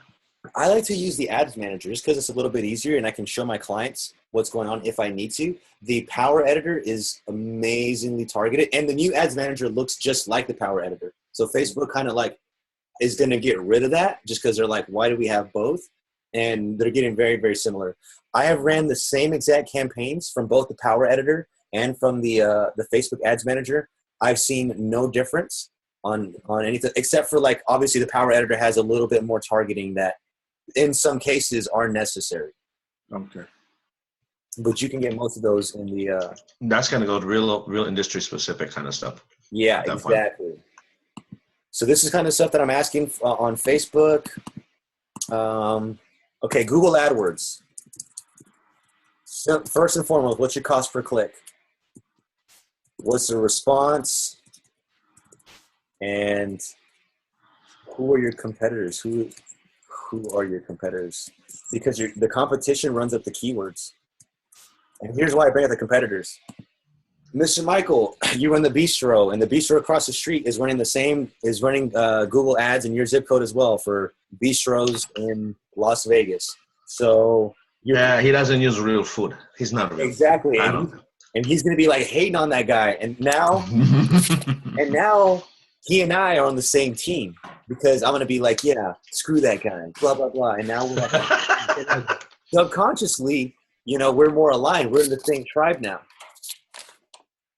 which is cool. So who are your competitors? What's your response like? Awesome. Perfect. And for Roberto, he's across the street. I don't like him. He don't make anything fresh. Everything's frozen. I don't like him. Exactly. And then what else? Like, give me some like real life examples of people that you've talked to, just because I need to be in that conversation that I don't do the checklist. You talking about a competitor? Just in general, like what people are telling you, any kind of platform. I'm already doing this. Oh, perfect. So I'm doing newspapers. Let's see, what's the response? How often? What's working? Are you in a contract? The reason I ask if they're in a contract is because if they are, I'm going to ask them to break the contract because it might be cheaper for them to break that contract and instead of fulfill it and to give me that money instead. And put it someplace where it's predictable. Yeah. You're gonna hear this once in a while. That there might be an association they belong to, like with the restaurants. It could be the state restaurant association or the national restaurant association, chambers of commerce and things of that stuff. Don't bash them too much because they probably spent close to $1,000 on the membership, depending on where they're at. Just let them know that they should probably stay as just the lowest membership for their own feel-good value, but let them know that money would be much better invested coming out into I hate to say it, even into a newspaper. Because to date, everybody that I talk to that belongs to the Las Vegas Metro Chamber, they don't get any business out of it. They get a nice little plaque and a bunch of networking events that nothing ever really happens. So the stuff that Frank's putting in there as far as what to ask, those are your basics. It's all the digital media marketing stuff. Are they doing any video ads? Have they done anything? Have they done any banner ads? Those still exist too. Are they advertising on anybody's blog? What are they doing? Get into every little aspect of their deal, because banner ads have a cost too. What's the cost of acquisition there? Some businesses, depending on what kind of banner they use, because you can cookie a coupon to a banner. Sometimes it works. It just depends on what business you're talking to. Everybody's different. Yeah, guys. So any more questions about like what kind of consultative type of questions to ask? Anything at all? My voice is about to be gone in like 10 minutes or so. Like as far as cost per lead or cost per customer, I'm sure it's different for every niche because like, restaurant will be a lot cheaper than like a chiropractor or a dentist. Is there a general rule of thumb, like once you get experience, like do you know right away, like if I go to a dentist, like, oh, $30 per lead, that's way too expensive. You know what I mean? So it all depends, man. Like it's super market. Like I could run ads in fucking Oklahoma City and I'd get super cheap ads because no one wants to live in Oklahoma City. And I can run that same ad to the same demographic in San Francisco and Facebook's just going to get me. Facebook's just going to charge me a lot more. So, they're gonna make bank off of Frank. They are. They are, and so it just kind of depends. So here's where when you niche down, like Khalil was saying, or was inquiring about, when you niche down, like in Texas for my real estate business, I know that I can get real estate sellers leads for about $50 per lead. I know that in my market. I run the same campaigns in California. That goes up to about 175, 200. I run that in Florida. That goes up to about 75 to 90, and it just kind of depends on the local market. So, but then like for my outsourcing business, I'm picking up leads for 17 cents, you know? So it just kind of depends.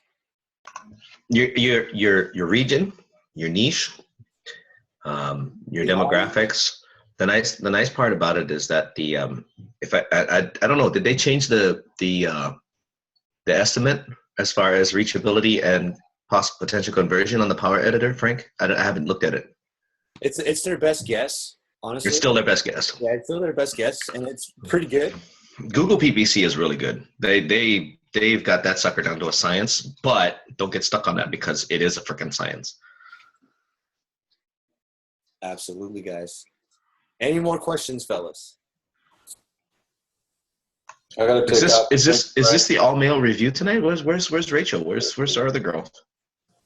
Yeah, maybe Rachel's asleep somewhere.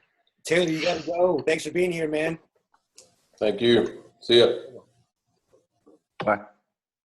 Any more questions from anybody about what questions to ask, any kind of closes, any objections you guys have run into? I think we talked about objections today. Not too much, at least. Hey guys, I posted a link up in the chat. You'll get a good kick out of it. Unfortunately, the agenda close is not in there, and it is the agenda close, by the way, Frank. That's the right name for it. Yeah. Yeah. I'll give you guys an example of a come along close. It's hilarious. There's this one woman I know that executes it really, really well, and you can actually do this on one-to-one.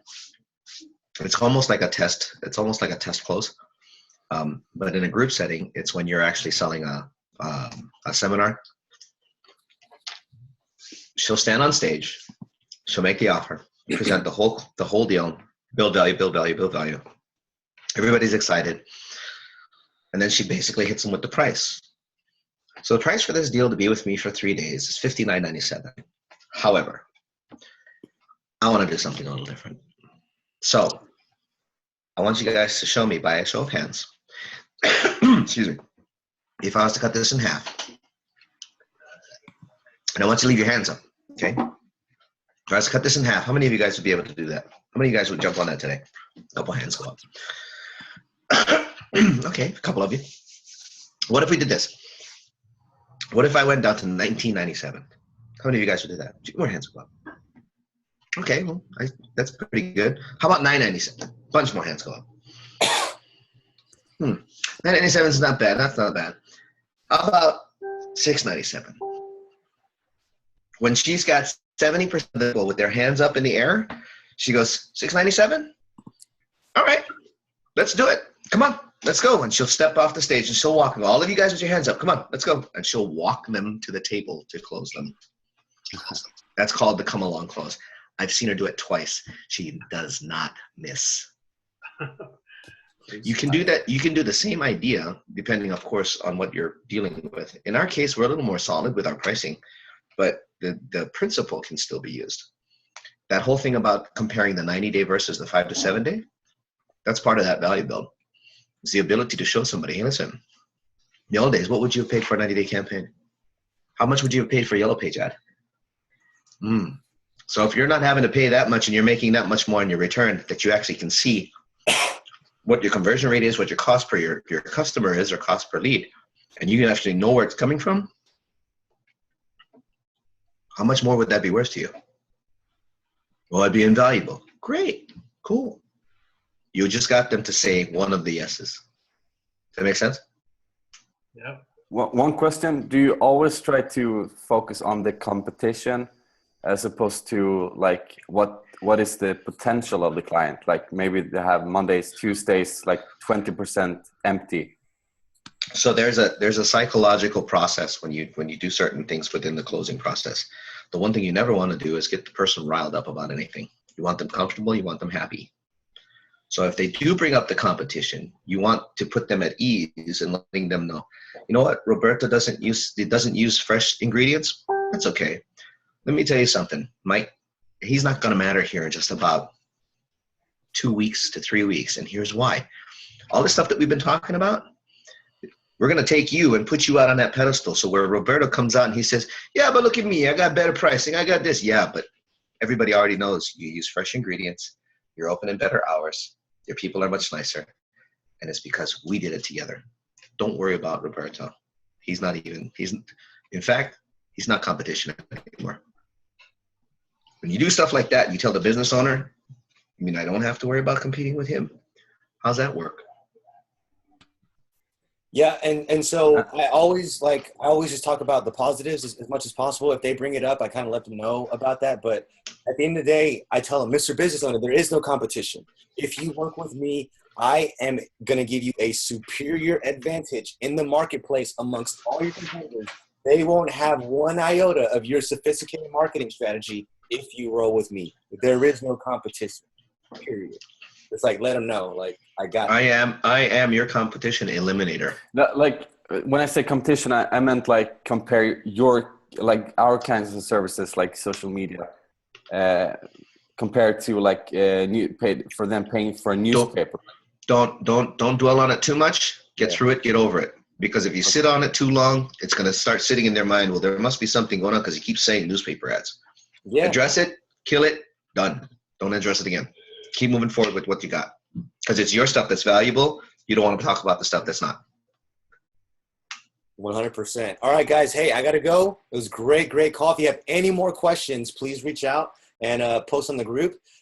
This is all great. This is all theory. This is all talk. This is all class. You already know what I'm going to say. If you don't have the business that you want right now, you have no right to complain about it because you haven't done enough work. You haven't got enough no's, yes, and your job for the next 27 days is to get told no as many times as possible. And when you get told no as many times as possible, some people are going to tell you yeah, and they're going to pay you, and they're going to work with you. But you got to get a lot of no's told to you then. So thank you so much for being here. Really appreciate you guys being on the call, and this will be uploaded to our recordings. All right, man. Thank you. Thanks, guys. Thank you. Hasta luego. Take care, guys.